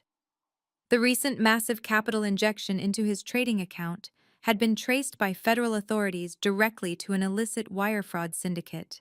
His entire financial portfolio was immediately frozen under the suspicion of felony money laundering. No, no, no. Andre chanted, his voice a desperate, pathetic whisper. He hit the refresh button on his secondary monitor. The lock screen vanished for a second, giving him a brief, agonizing glimpse of his live trading dashboard. The cryptocurrency market was currently experiencing a sharp, volatile dip. It was a standard market correction, something he could have easily survived if he had access to his liquid capital. But his accounts were frozen by federal order. He could not deposit more funds. He could not sell off smaller assets to cover his losses. He was entirely locked out of his own portfolio. Because his account was frozen and deeply underwater, the broker automated risk management engine kicked in. Andre watched in absolute screaming horror as the system executed a forced liquidation. Without the stolen cash to back up his massive leveraged bets, the algorithm aggressively sold off every single asset he owned at a severe loss just to cover the debt. He watched the numbers freefall. $2 million, $1 million, 0. The numbers did not stop there. The liquidation closed out, leaving a massive negative balance. He was not just wiped out. He owed the brokerage hundreds of thousands of dollars he did not have. He was officially and catastrophically bankrupt. The SEC had destroyed his career and the FBI was coming for his freedom. The mighty finance shark had just drowned in his own stolen tank. I sat in the quiet safety of Harrison downtown law firm sipping a glass of iced water. My laptop screen was a mosaic of digital destruction. I was actively monitoring the public blockchain ledgers, watching Andre's financial portfolio evaporate into a massive black hole of margin debt. It was a beautiful symphony of algorithmic liquidation. Right on cue, my burner phone began to vibrate violently across the glass coffee table. The caller identification displayed a frantic succession of incoming calls from my younger sister, Savannah. I let it ring 5 times. Let her sweat. Let her feel a fraction of the helplessness I felt while suffocating on my kitchen floor. On the 6th ring, I slowly picked up the device and tapped the green accept button, holding it to my ear without saying a single word. Maddie. Maddie, please tell me you are there. Savannah shrieked into the receiver, her voice a jagged, hysterical mess. The background noise on her end was absolute chaos. I could hear the distinct, terrifying sound of heavy glass shattering and the muffled, terrified screams of our mother. I remained completely silent, letting her desperation bleed through the speaker. "Maddie, you have to call them off!" Savannah sobbed, her breathing ragged and frantic. "You have to fix this right now!" Andre is sitting on the floor of his home office, holding his head and rocking back and forth. He is totally unresponsive. His accounts are completely gone. The federal agents seized his laptops and his passports, and Mom and Dad are under attack. "The guy who bought your house, he sent people. He sent actual thugs to the suburbs. They are outside right now throwing cinder blocks through the dining room windows. They smashed the new Porsche before the tow truck even arrived. You have to call the police and tell them it was all a misunderstanding. Please, Maddie. You are driving your own flesh and blood to death." I took a slow sip of my iced water. The audacity was truly breathtaking. Even now, as her fraudulent world collapsed into a pile of shattered glass and federal indictments, Savannah was instinctively playing the ultimate victim. She was not calling to confess. She was calling to demand that I shield her from the consequences of her own felonies. "How exactly am I driving you to death?" "Savannah," I asked, my voice as cold and flat as a frozen lake. "I am simply sitting in a chair. You and your husband committed interstate wire fraud. Dad and Mom committed grand larceny. You built a house of cards on top of my grave, and now the wind is blowing." "It was just a mistake," Savannah wailed aggressively, shifting the blame exactly as our mother had taught her. "We were desperate. Andre needed liquidity to save our future." "You were in a coma, Maddie. You were not even using the house. You have always been so bitter and jealous of my life because you do not have a husband. You are doing this on purpose just to punish me for being happy. How can you be so incredibly vindictive? We are your family. We share the same blood. You are supposed to forgive us. You are supposed to be the bigger person and drop these ridiculous charges before they ruin my IVF treatments. I am supposed to be a mother. I deserve to be a mother." I closed my eyes, absorbing the sheer toxic delusion of her words. She genuinely believed that stealing my entire life savings and fencing stolen billionaire assets was just a minor family dispute that I should overlook so she could buy designer baby clothes. She viewed my existence strictly as a financial stepping stone for her own suburban fairy tale. "You want to talk about being a mother?" I said, my tone dropping to a lethal whisper. "You want to talk about family and blood and forgiveness?" "Yes," Savannah cried eagerly, grasping at what she thought was a shred of empathy. "Please, Maddie, just call the FBI and tell them you gave us permission. Tell them it was a corporate loan. You can fix this with one phone call. Do not ruin my chance at having a baby." I did not answer her directly. Instead, I reached out to my laptop and pulled up the encrypted audio file I had extracted from my hidden vault security interface. When I had downloaded the video of my parents forcing my thumbprint onto the forged deed, I had also downloaded the ambient audio captured by the high-definition microphones concealed inside the kitchen air vents. The microphones had continued recording long after the fake notary left, capturing the exact conversation my family had while they stood over my paralyzed, suffocating body, waiting for the ink to dry before dialing emergency services. "Listen very closely, Savannah," I instructed, leaning toward the laptop speakers. "I want you to hear exactly what kind of family you really are." I hit the spacebar. The audio file played crisp and clear over the phone line. First, there was the terrifying sound of my own ragged, gasping breath as my throat closed up. Then the sound of high heels clicking against the hardwood floor. And then Savannah's voice rang out, sharp, impatient, and utterly devoid of human empathy. "Just pull her plug and get it over with." The recorded voice of my sister echoed into the present moment, perfectly preserving her monstrous greed. "She is practically dead anyway. The doctors said her brain is starving for oxygen. We do not have time to wait for a probate court to release her funds. Andre needs the cash by Friday, and I need the money for my IVF deposit. Just sign the medical refusal and let her go so we can cash out the estate." I paused the audio track. The silence on the phone line was absolute. The sound of breaking glass in the background of Savannah End had completely stopped. She had stopped breathing. The undeniable proof of her own sociopathic cruelty had just been played back to her in ultra-high definition audio. The vault door behind the kitchen has an excellent acoustic array. Savannah, I said, breaking the dead silence with surgical precision. It picks up every single whisper within a 40-foot radius. The federal prosecutor already has the raw files. They know you actively advocated for my murder to fund your fertility treatments. Maddie Savannah finally choked out her voice a microscopic, terrified squeak.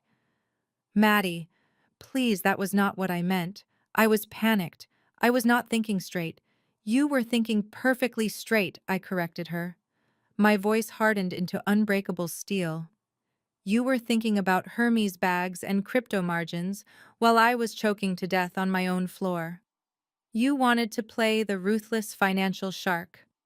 Well, congratulations, Savannah. You are swimming with the big fish now. Have fun doing your IVF treatments in a federal prison. I did not wait for her to scream. I did not wait for her to beg.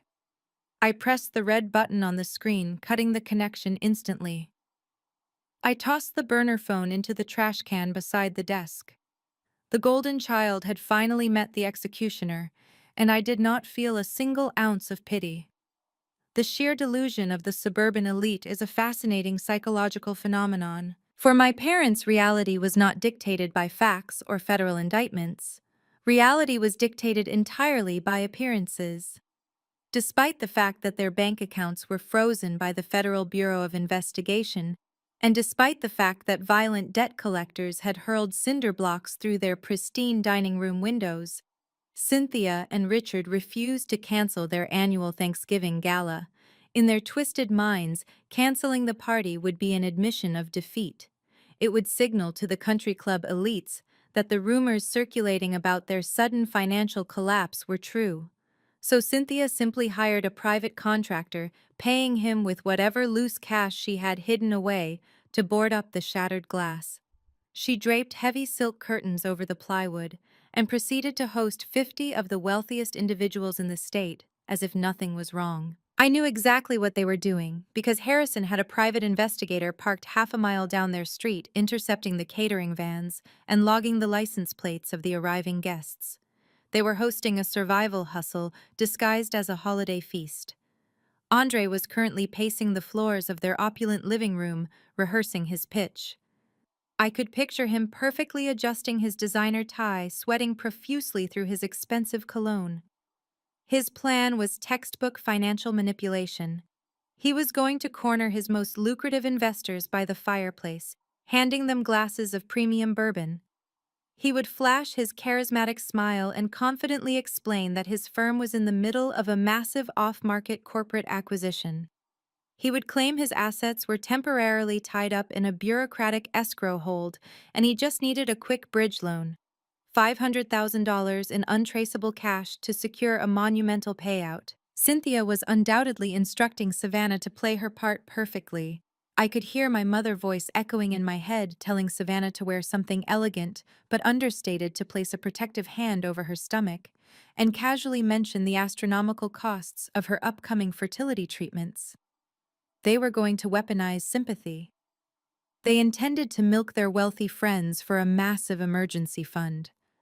They needed cold, hard cash to retain high-powered criminal defense attorneys, or more likely to charter a private flight to a non-extradition country before the federal prosecutors finalized the arrest warrants.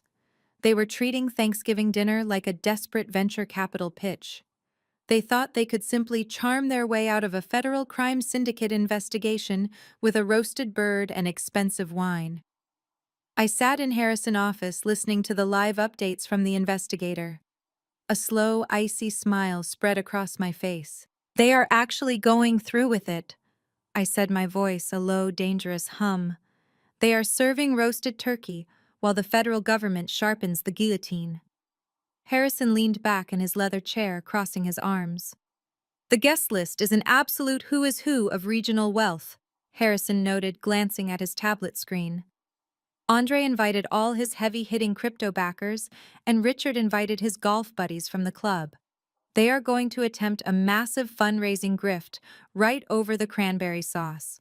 We should notify the authorities to move in tonight before they secure any liquid funds. No, I said, standing up from the guest chair.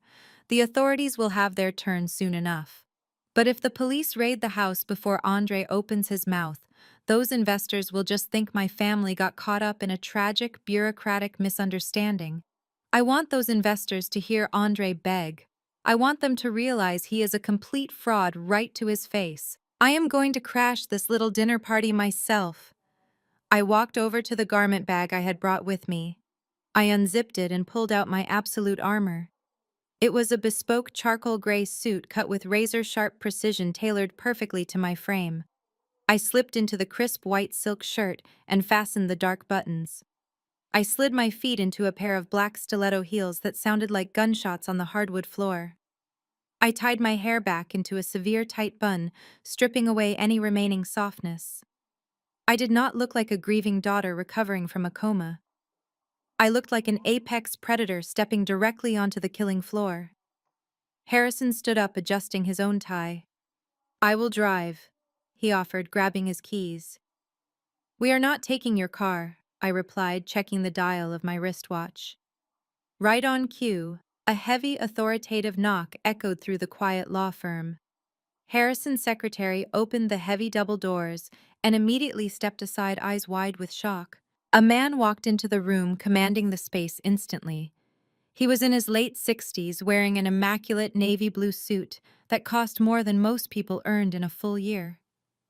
His silver hair was perfectly combed back, and his piercing gray eyes held the terrifying weight of absolute, ruthless power. He was not a lawyer. He was not a federal agent. He was the billionaire. He was the owner of the $4 million vintage Patek Philippe watch collection that currently sat locked inside my hidden vault. The exact collection my family had attempted to steal and fence when they sold my house to that arrogant house flipper. "Madison the billionaire," said, his voice a deep, gravelly rumble that demanded immediate obedience. "I received your secure message regarding the status of my assets. You informed me that a group of suburban amateurs attempted to illegally liquidate my property across state lines." I nodded, my expression completely composed, maintaining eye contact. "That is correct, sir. They forged my signature to sell the building containing your watches. They are currently hosting a lavish Thanksgiving dinner, using stolen funds, trying to raise capital to flee the jurisdiction." The billionaire adjusted his solid gold cufflinks. His jaw tightened with a subtle, terrifying fury. "I have destroyed multinational corporations for attempting to short my stock. I do not take kindly to local crypto gamblers and country club housewives laying their hands on my private collection. I understand you are heading to this dinner party to deliver a message. I confirmed. I am going to publicly dismantle their entire operation before the federal agents make the arrests." The billionaire turned toward the door, gesturing with a heavy hand. "My custom Maybach is idling downstairs with my security detail. I am coming with you. I want to look these arrogant thieves directly in the eyes when they realize exactly whose property they tried to steal." I smiled. The trap was no longer just set.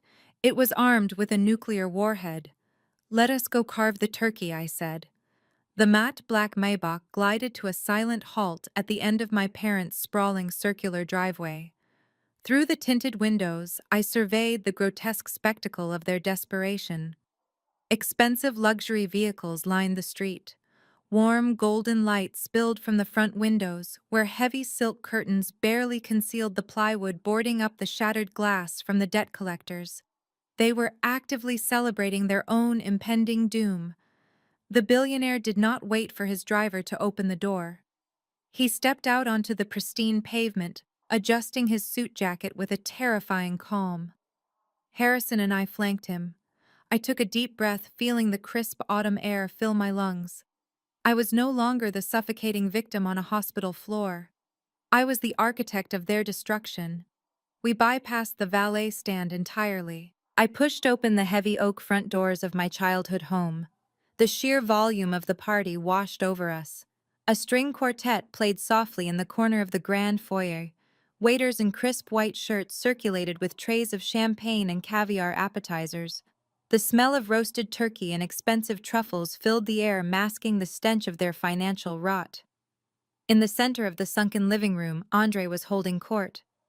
He stood by the massive stone fireplace, an unlit cigar in one hand and a glass of expensive bourbon in the other. He was surrounded by 5 of the wealthiest venture capitalists in the region. I could hear his booming, confident voice echoing across the room. It is all about leveraging temporary liquidity for massive permanent gains, Andre boasted, his chest puffed out in his custom linen suit. My firm is currently restructuring a monumental off-market acquisition. The capital is safely locked in a bureaucratic escrow, but the payout is going to be astronomical. I am giving you gentlemen the ground floor opportunity to bridge this minor gap and double your investment by Monday morning. I stepped down into the sunken living room, my black stiletto heels striking the hardwood floor with the sharp crack of a judge gavel. I highly doubt you will be doing any trading by Monday morning, Andre. I announced, my voice slicing cleanly through the polite chatter of the room. Unless they installed trading terminals in federal holding cells.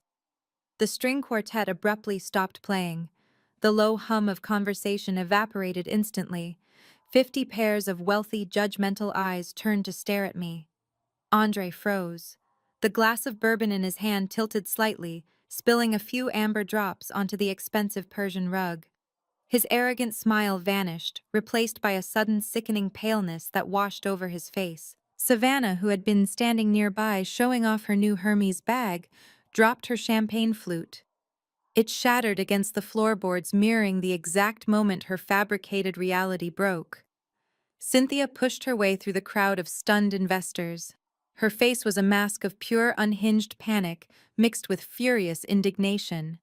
She wore a stunning emerald green gown, a desperate attempt to project absolute control. "Security!" Cynthia shrieked, pointing a trembling manicured finger at me. "Get the valet! Get someone to throw this crazy woman out right now! She is a completely degenerate dropout. We disowned her years ago. She is mentally unstable and trying to ruin our family Thanksgiving." She turned to the shocked investors, forcing a rigid plastic smile onto her face. "Please excuse this horrific interruption, gentlemen. My estranged daughter has severe psychological issues. She is completely broke and clearly experiencing a psychotic break because she is jealous of Andre's massive success." I did not flinch. I did not raise my voice. I simply stepped aside. The billionaire stepped forward from the shadows of the foyer. The temperature in the room plummeted. The sheer gravity of his presence sucked the oxygen straight out of the living room. Every single high net worth investor surrounding Andre instantly recognized the man standing next to me. He was a titan. He was the kind of man who could bankrupt their entire portfolios with a single phone call. "You are calling my top senior estate liquidator a crazy degenerate." The billionaire stated, his voice a low rumbling earthquake that shook the crystal glasses on the catering trays. Cynthia's mouth opened and closed, but no sound came out. She stared at him, her eyes wide with sheer terror. "You stand in this house pouring expensive champagne and begging these men for bridge loans." The billionaire continued, taking a slow, deliberate step toward my mother. "You pretend to be a family of profound wealth. Yet my security team just informed me that you and your husband forged legal documents to illegally sell a house belonging to this highly respected woman. A house that currently contains $4 million of my personal vintage assets sealed inside a biometric vault." The silence that followed was absolute. It was deafening. It was the sound of an entire social empire being vaporized in real time. "You attempted to steal and fence my private property to cover the pathetic crypto gambling debts of your son-in-law," the billionaire growled, locking his steely gray eyes directly onto Andre. "And now you have the absolute audacity to stand in front of my business associates and ask them for money to fund your escape." The venture capitalists standing around Andre physically recoiled. They stepped back as if Andre had suddenly caught fire. The word stolen echoed in their minds. $4 million of a billionaire's stolen assets. The realization hit them like a freight train. Andre was not offering them a ground floor investment opportunity. He was desperately trying to make them accomplices in a massive federal money laundering scheme.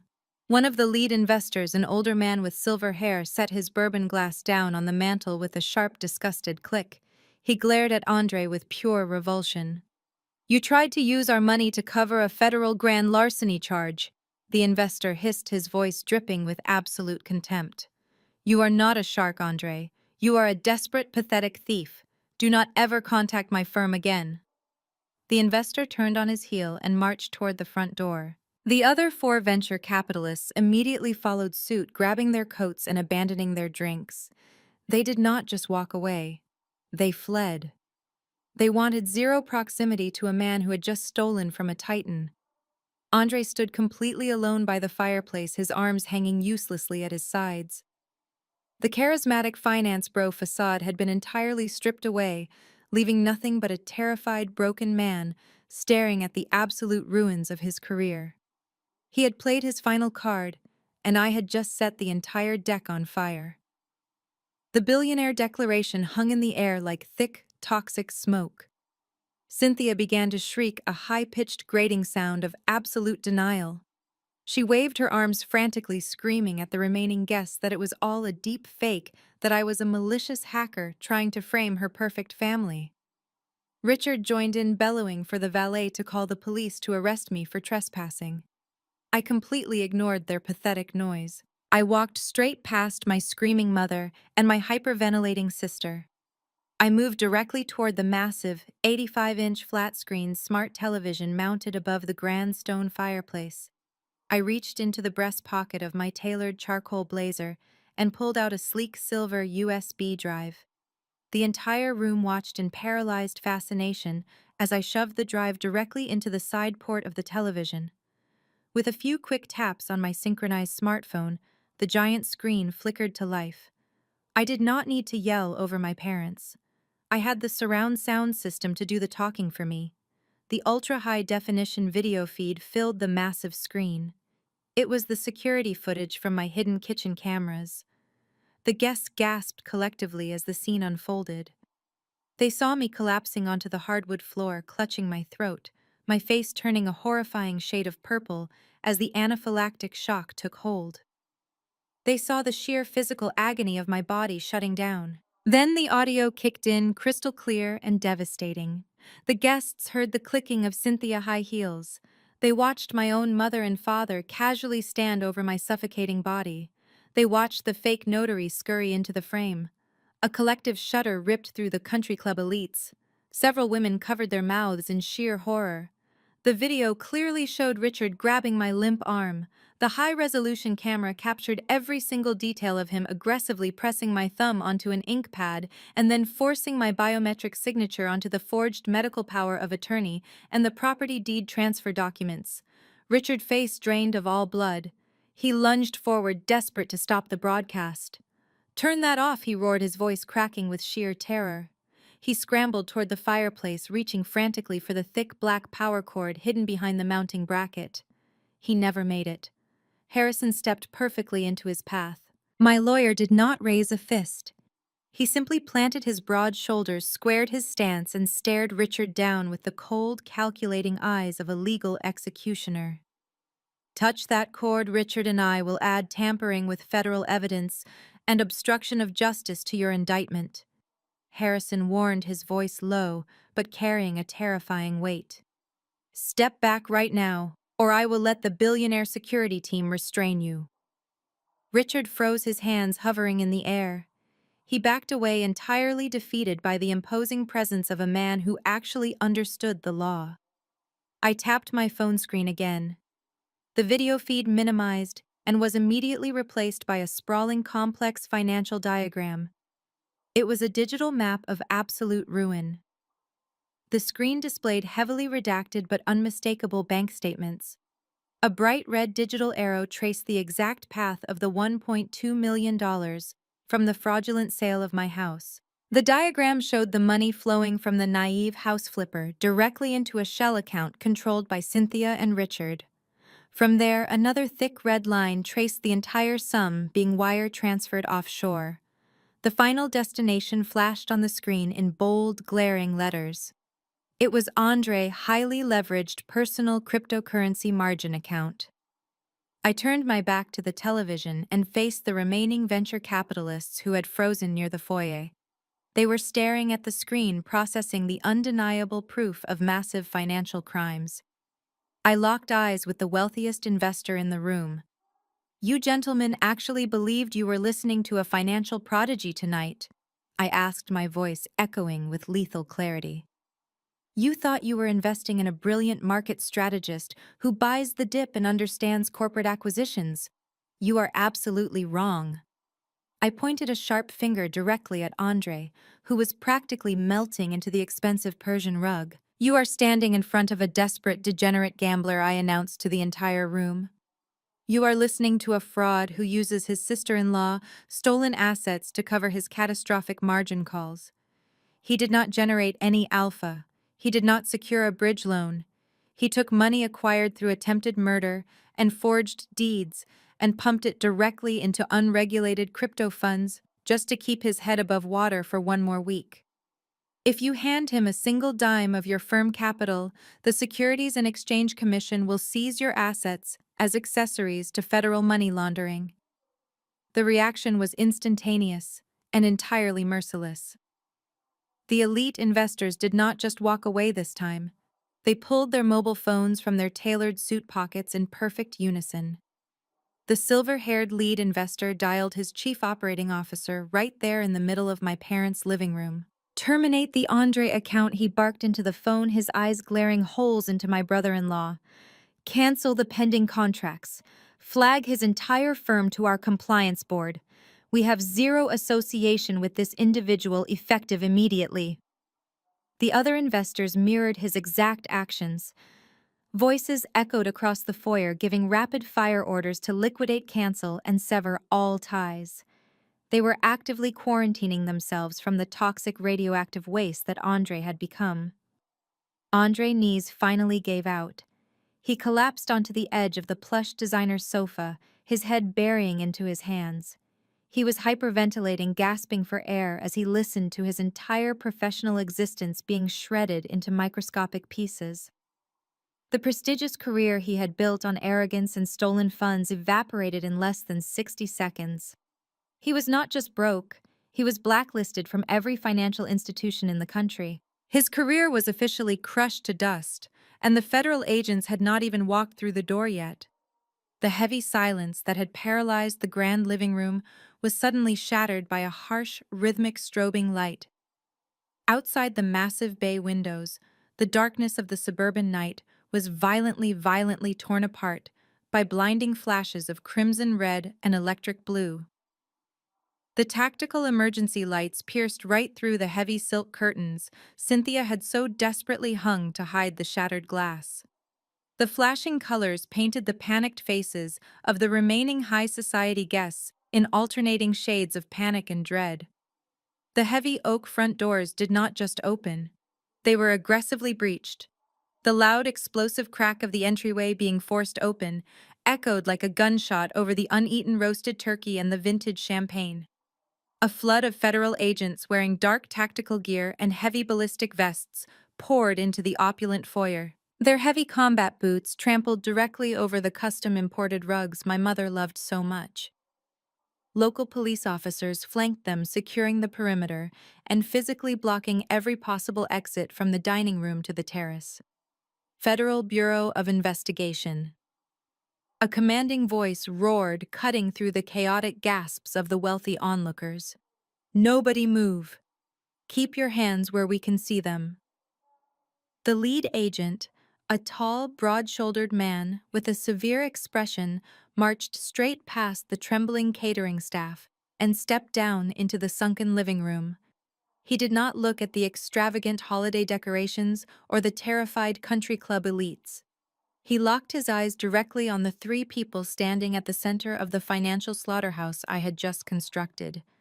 Richard and Cynthia Anderson, the lead agent, announced, his voice devoid of any human sympathy. "You are both under arrest. You are facing federal charges for multiple counts of interstate wire fraud, title fraud, and aggravated identity theft. Put your hands behind your backs immediately." The illusion of their untouchable suburban royalty shattered into a million jagged pieces. Richard's face went completely slack. The arrogant patriarch who had thrown cash at my chest just 24 hours ago was now visibly trembling. He raised his hands in surrender, his expensive tailored suit wrinkling, as a federal agent aggressively spun him around and slammed a pair of heavy steel handcuffs shut around his wrists. The sharp metallic click of the locking mechanism rang out with absolute poetic justice. Cynthia did not surrender quietly. The moment the federal agent reached for her arms, my mother completely lost her mind. The polished, sophisticated country club matriarch vanished instantly, replaced by a hysterical, thrashing woman. She dropped to her knees on the hardwood floor, her stunning emerald green gown pooling around her like a deflated parachute. She began to shriek a primal, terrifying wail of absolute denial. "You cannot do this!" Cynthia screamed, kicking her legs and fighting against the agents who were trying to secure her wrists. "I am a respectable woman. This is a misunderstanding.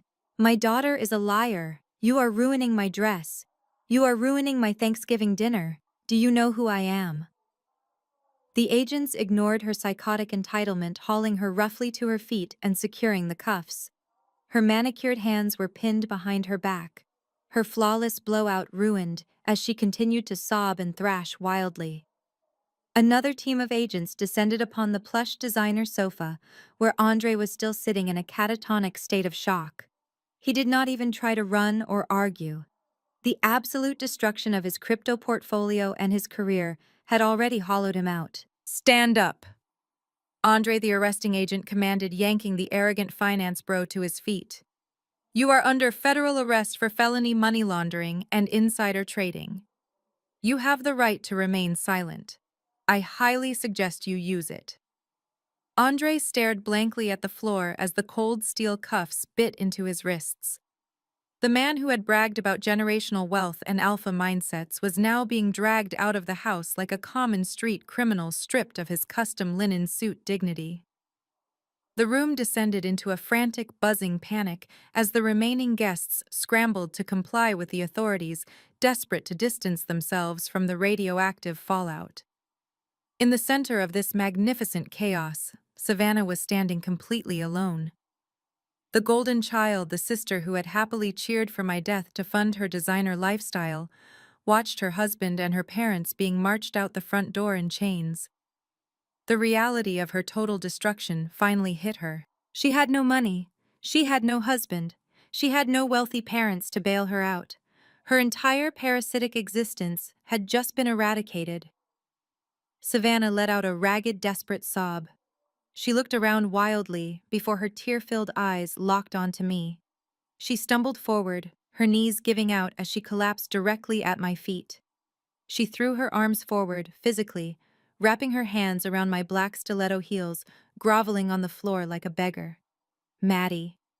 "Please," Savannah wailed, her voice a pathetic wet screech. "Sister, please, you have to drop the charges. Tell them to stop. I am begging you. I lost my husband. I lost both my parents. They are taking everyone away. How am I supposed to live on the streets? I do not know how to survive without them. You cannot do this to your own flesh and blood." I looked down at her. I did not feel a single drop of empathy. I felt the absolute cold perfection of a completed transaction. I reached my hand into the inner pocket of my tailored charcoal blazer. My fingers brushed against a crisp piece of paper. I slowly pulled it out. It was the exact same $500 bill Richard had crumpled and thrown at my chest in the middle of the country club dining room. I had picked it up from the floor specifically for this moment. I looked down at my weeping sister clutching my shoes. I held the crisp bill between my fingers and slowly, deliberately crumpled it into a tight ball. I let it drop from my hand, watching it fall through the air until it landed softly on the hardwood floor, right in front of Savannah's tear-stained face. "Take this and hire an Uber," I said, my voice a low, lethal whisper that sliced right through her hysterical sobbing. "This house does not belong to you anymore. It is currently being seized and foreclosed by the bank to cover the massive debts your brilliant husband left behind. Go pack whatever cheap clothes you can carry in a trash bag, Savannah. Do it fast before the police completely seal the doors and lock you out in the cold. I did not wait for her response. I did not watch her scramble for the crumpled cash. I turned my back on the golden child and walked toward the front door, the sharp click of my stilettos echoing over the sound of her frantic, desperate weeping. The billionaire and Harrison walked right beside me, leaving the burning ruins of my former family entirely in our rearview mirror. 1 month later, the heavy mahogany doors of the federal courthouse closed with a resounding thud, sealing the fate of the people who used to be my family. The air inside the courtroom was thick with clinical, sterile justice. I sat in the second row of the gallery wearing a crisp, white tailored suit. My posture was perfectly straight, and my expression was carved from solid ice. I did not shed a single tear. I did not feel a fraction of an ounce of pity. I simply watched the bureaucratic machinery of the federal government grind my abusers into fine dust. At the defense table, Andre looked completely unrecognizable. The arrogant, loudmouthed finance bro who had bragged about generational wealth at the country club was entirely gone. He wore a baggy, wrinkled tan jumpsuit issued by the county jail. He sat slumped in his wooden chair, staring blankly at the polished hardwood floor. Because his assets had been aggressively seized and liquidated by the Securities and Exchange Commission, he could not afford the high-powered legal defense team he had always boasted about. Instead, he sat next to an overworked, exhausted public defender who barely looked up from his legal pad. Andre was an empty shell hollowed out by his own catastrophic greed. When the federal prosecutor detailed his elaborate money laundering schemes and his desperate attempt to cover his crypto margin calls with stolen funds, Andre did not even blink. He just stared into the absolute void, accepting his total destruction. My parents, on the other hand, were fighting like cornered rats. Richard and Cynthia had quickly realized that federal mandatory minimums did not care about their country club memberships or their suburban social status. To save themselves, they had instantly turned on each other. Cynthia stood before the federal judge, her voice cracking with theatrical sobs, claiming she was a helpless victim of her husband and his financial coercion. She pointed a trembling manicured finger at Richard, screaming that he was the mastermind who brought the fake notary into my house. She desperately tried to paint herself as a confused mother who just wanted to help her youngest daughter. Richard fiercely fired back, his face turning a deep shade of purple with indignant rage. He blamed Cynthia and her crippling credit card debt. He loudly exposed her desperate obsession with funding Savannah and her expensive fertility treatments to keep up appearances with their wealthy friends. It was a pathetic, disgusting display of mutual destruction. They threw each other under the bus with the exact same ruthless efficiency they had used when they signed the hospital papers to end my life. They aired every dirty family secret in front of the packed gallery, proving they possessed zero loyalty to anyone but themselves. The federal judge, an imposing woman with zero tolerance for suburban entitlement, slammed her gavel down to silence their pathetic bickering. The sharp, loud crack echoed through the vast courtroom, instantly commanding total obedience. The judge glared down from the elevated bench, her eyes narrowing with absolute contempt for the two people standing before her. "I have presided over complex financial fraud cases for 20 years," the judge announced, her voice echoing with absolute disgust. "I have seen corporate embezzlement and elaborate Ponzi schemes designed by ruthless criminals. But the sheer depravity of your actions defies human comprehension. You did not just forge a power of attorney to execute an illegal real estate transaction. You actively attempted to withdraw life-saving medical support from your own comatose daughter. You were perfectly willing to pull her breathing tube and let her suffocate to death simply to expedite the theft of her personal assets and fund a luxurious lifestyle for yourselves. That is not just wire fraud. That is predatory, calculated malice of the highest order." The entire courtroom fell dead silent. The truth of their monstrous greed hung heavy in the air, leaving no room for excuses or fake tears. The judge did not hesitate for another second. The wooden gavel fell again like an executioner blade. She sentenced Richard and Cynthia to 5 years in federal prison without the possibility of early parole. Andre received 8 long years for interstate money laundering and executing fraudulent wire transfers. Furthermore, the judge ordered the total seizure of all their remaining worldly possessions. Their bank accounts were officially drained by the federal government. Any remaining luxury vehicles, jewelry, and property tied to their names were completely forfeited to the state to pay the massive financial penalties. They were stripped of their wealth, their freedom, and their fake identities. They were left with absolutely nothing. The heavy-set bailiff stepped forward, grabbing their arms to lead them away. The cold metal chains around their wrists clinked loudly in the quiet room. As they were marched down the center aisle toward the holding cells, Cynthia locked eyes with me. The harsh reality of a concrete cell finally shattered her grand delusion. She realized she was trading her silk gowns for a rough prison uniform and her exclusive country club dinners for standard cafeteria trays.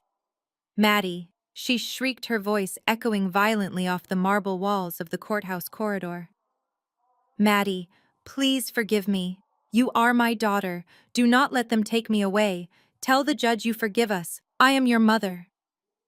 Her desperate cries bounced off the high ceilings, a pathetic wail of a woman who had finally run out of lies and manipulation tactics. The gallery watched in stunned silence as she dragged her feet, physically fighting the bailiffs in a desperate, frantic bid to reach me. I stood up from the wooden bench, smoothing the pristine fabric of my white suit jacket. I looked directly at the sobbing woman being dragged away in handcuffs. I did not speak. I did not smile.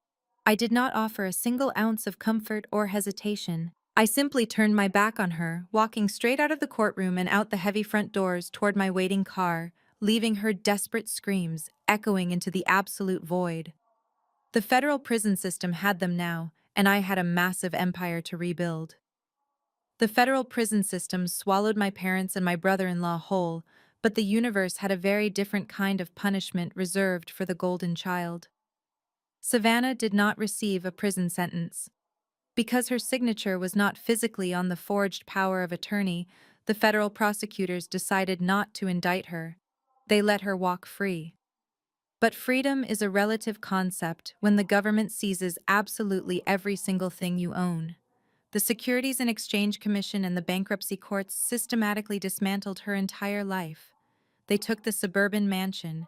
They confiscated the luxury vehicles. They even sent agents to seize the Hermes bags and diamond bracelets she had so proudly flaunted on her social media live streams, selling them at federal auctions to pay back the investors Andre had defrauded. Savannah was stripped down to the absolute bare bones of her existence and violently ejected from the high society she had worshipped. 6 months after the trial, Savannah reality was completely unrecognizable. The woman who used to complain about the temperature of her expensive lattes was now working the graveyard shift at a decaying gas station on the desolate outskirts of the city. She wore a stiff, scratchy polyester uniform that permanently smelled of stale cigarettes and spilled gasoline. Her previously flawless blonde hair was tied back in a messy, greasy knot. Her expensive manicures were a thing of the past, replaced by chipped nails and calloused hands from scrubbing the sticky linoleum floors at 2 in the morning. She lived in a cramped, poorly insulated public housing apartment where the radiators rattled loudly and the hot water rarely lasted more than 5 minutes. She was drowning in the residual legal debts and tax penalties Andre had left behind. She was counting crumpled dollar bills and loose change just to afford instant ramen noodles.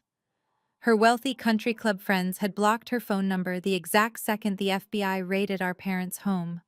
She was entirely alone. It was a Tuesday night, bitterly cold and completely dead.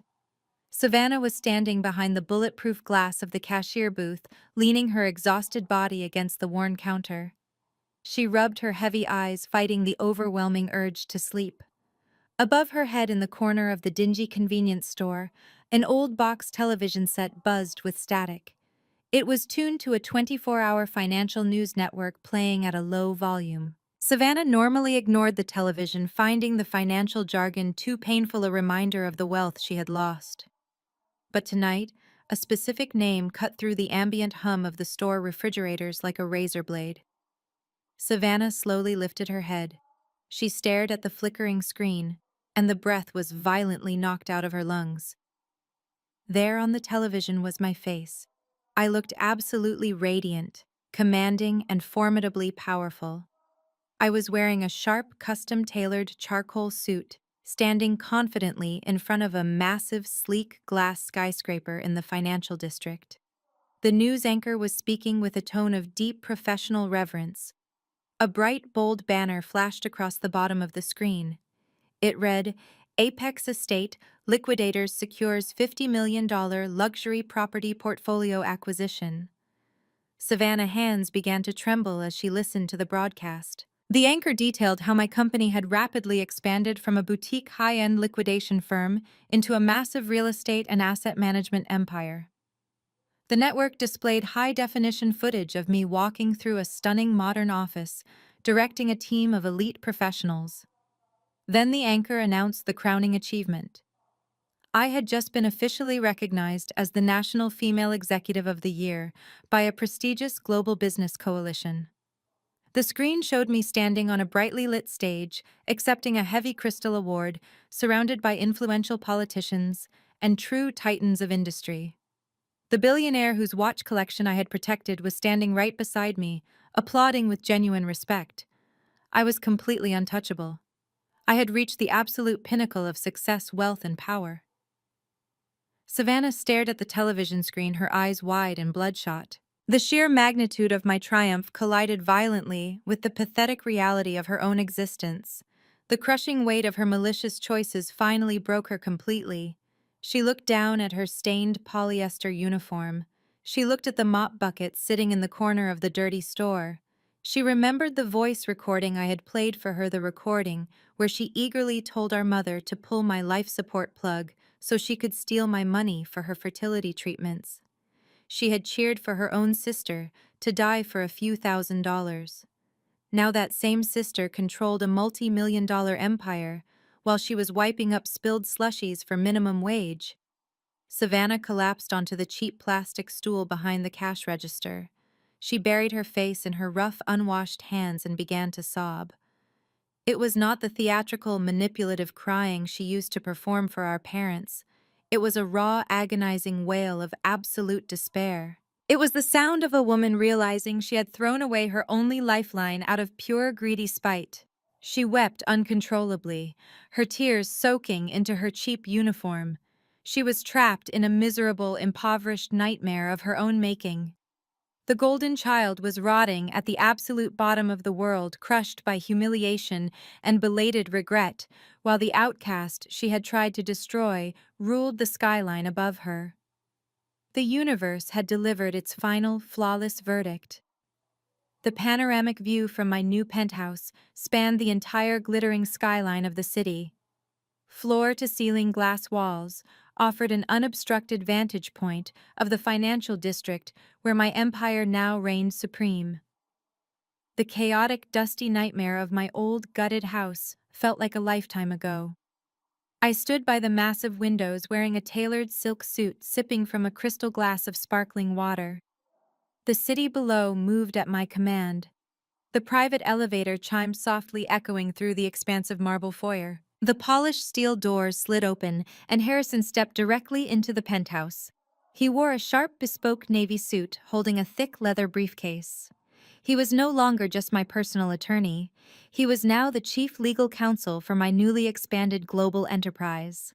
He walked across the sprawling living room, tossing a heavy stack of pristine legal documents onto my custom glass coffee table. The incorporation papers are fully executed. Madison Harrison announced, a proud, triumphant smile spreading across his face. The Apex Survivor Foundation is officially recognized at the federal level. The initial endowment of $10 million has been cleared and fully secured. We have already retained 30 of the most ruthless litigators across the country. I turned away from the window, setting my glass down on the marble counter. I walked over to the built-in wine cellar and pulled out a bottle of vintage reserve Pinot Noir. I poured 2 generous glasses, handing one to Harrison. This was not just a charity project. This was my ultimate declaration of war against financial predators. The Apex Survivor Fund was designed with one specific brutal purpose. It provided elite, aggressive legal representation entirely free of charge to women who were actively being financially abused, exploited, or manipulated by their own biological families. I was taking the exact same legal firepower I had used to annihilate Cynthia, Richard, and Andre, and I was weaponizing it for every single woman who felt trapped by the toxic guilt of blood relations. If a family member tried to forge a deed, steal a trust fund, or drain a bank account, my foundation would deploy a team of legal sharks to sever their hands and drag them into federal court. "We take our first 5 cases on Monday," Harrison said, taking a slow, appreciative sip of his wine. "One of them involves a brother trying to manipulate a medical power of attorney to seize his sister's business assets." I felt a cold, familiar spark ignite in my eyes. I took a sip of my wine, the rich, dark flavor perfectly matching the absolute victory of the moment. "Crush him," I commanded, my voice entirely devoid of mercy. "I want his accounts frozen by Tuesday morning. I want his entire life thoroughly audited, and I want him facing felony charges by the end of the month. We do not negotiate with financial abusers. We eradicate them." Harrison nodded, raising his glass in a silent toast to the impending destruction of greedy relatives everywhere. He set his empty glass down and picked up his briefcase. "I will see you in the boardroom on Monday morning, Madam CEO." I watched him step back into the private elevator, the steel doors closing seamlessly behind him. I was completely alone in the massive penthouse, but I did not feel a single ounce of loneliness. I felt absolute soaring freedom. I walked past the sprawling living area and stepped into my newly designed kitchen. It was an architectural masterpiece, constructed from flawless imported black marble and brushed stainless steel. It looked like a pristine culinary showroom, but I had not built it for cooking. I stepped up to the massive seamless slab of black marble positioned directly behind the primary cooking range. There were no keyholes. There were no visible seams. I raised my left hand and pressed the inside of my wrist firmly against the smooth, cold surface of the stone. A microscopic laser scanner hidden beneath the translucent layer of marble read the biometric microchip embedded deep under my skin.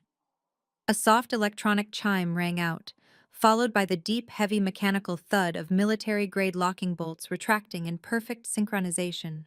The massive black marble wall silently split down the middle, sliding apart on heavily reinforced internal tracks. The space that was revealed was breathtaking. It was a subterranean-style vault integrated directly into the structural core of the skyscraper.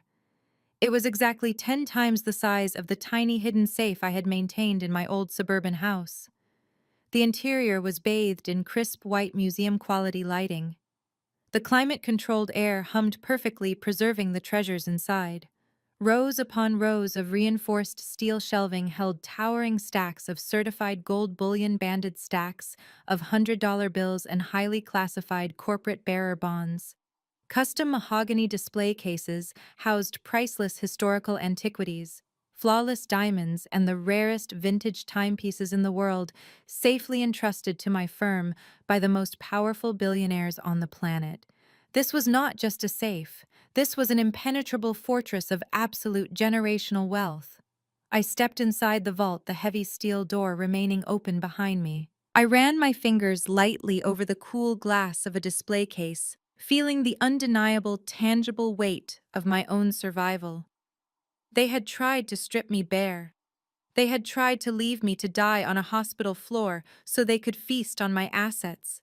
Instead, they had handed me the exact fuel I needed to burn their entire world to ash and forge an empire from the glowing embers. I turned slowly, pivoting on my designer stiletto heels to face outward. I looked directly forward, my gaze piercing through the open vault door and out across the expansive penthouse living room. I looked straight into the lens of reality. A slow, sharp, and utterly satisfied smile spread across my face. It was the smile of a woman who had walked through the absolute fires of betrayal and emerged completely untouchable. "Never hand your future over to those who claim the title of blood," I declared, my voice ringing with undeniable lethal authority. "Blood is nothing but a biological accident. True family are the ones who stand like a shield when you fall, not the ones who eagerly sell you out for cash while you lie defenseless on your deathbed. You owe nothing to people who view your existence as a financial opportunity. I took one step backward deeper into the glowing sanctuary of my vault. Always build a secret vault for yourself. I commanded my eyes locking with intense, unbroken clarity. Protect your assets, protect your peace, and protect your heart with the exact same ruthless precision. Because sometimes the absolute most dangerous enemy you will ever face in this world is the exact same person who holds the key to your front door. I tapped the interior biometric sensor. The heavy black marble walls began to slide seamlessly together, sealing the fortress, closing out the world, and locking my empire in perfect, untouchable safety. The marble clicked shut, hiding everything behind a flawless, impenetrable facade. The screen faded to absolute black. The harrowing story of Madison serves as a powerful, unflinching masterclass in self-preservation, financial independence, and the harsh reality of toxic family dynamics. The most profound lesson we can extract from her journey is that biological ties do not automatically guarantee loyalty, love, or even basic human empathy. Society often conditions us to believe that blood is thicker than water, pressuring victims to endure and forgive unforgivable betrayals simply because the perpetrators share their last name. However, Madison's ordeal shatters this dangerous illusion. When she was at her absolute most vulnerable, fighting for her life in a hospital bed, her family saw not a daughter or a sister to protect, but a financial asset to exploit. This teaches us the critical importance of building your own secret vault, both literally and metaphorically. Financial independence is not just about living a luxurious lifestyle, it is the ultimate shield against manipulation and abuse. When you maintain absolute control over your resources, you control your destiny. Madison survived and ultimately triumphed because she was prepared, meticulous, and ruthlessly protective of her own hard-earned empire. She did not wait for a hollow apology, nor did she settle for peaceful mediations with her abusers. She recognized that setting impenetrable boundaries and demanding absolute legal accountability are acts of profound self-respect. Furthermore, the story completely redefines the true meaning of family. Family is not determined by a birth certificate or forced holiday gatherings. True family consists of the people who stand like an unbreakable wall to protect you when you cannot protect yourself. Madison's ultimate victory was not just in dismantling her abusers' fraudulent lives, but in rising from the ashes to build a foundation that empowers other survivors. Have you ever had to draw a hard line to protect yourself from toxic relatives, or built your own secret vault of independence? Share your story in the comments below, and don't forget to hit like and subscribe for more empowering content on taking back your power.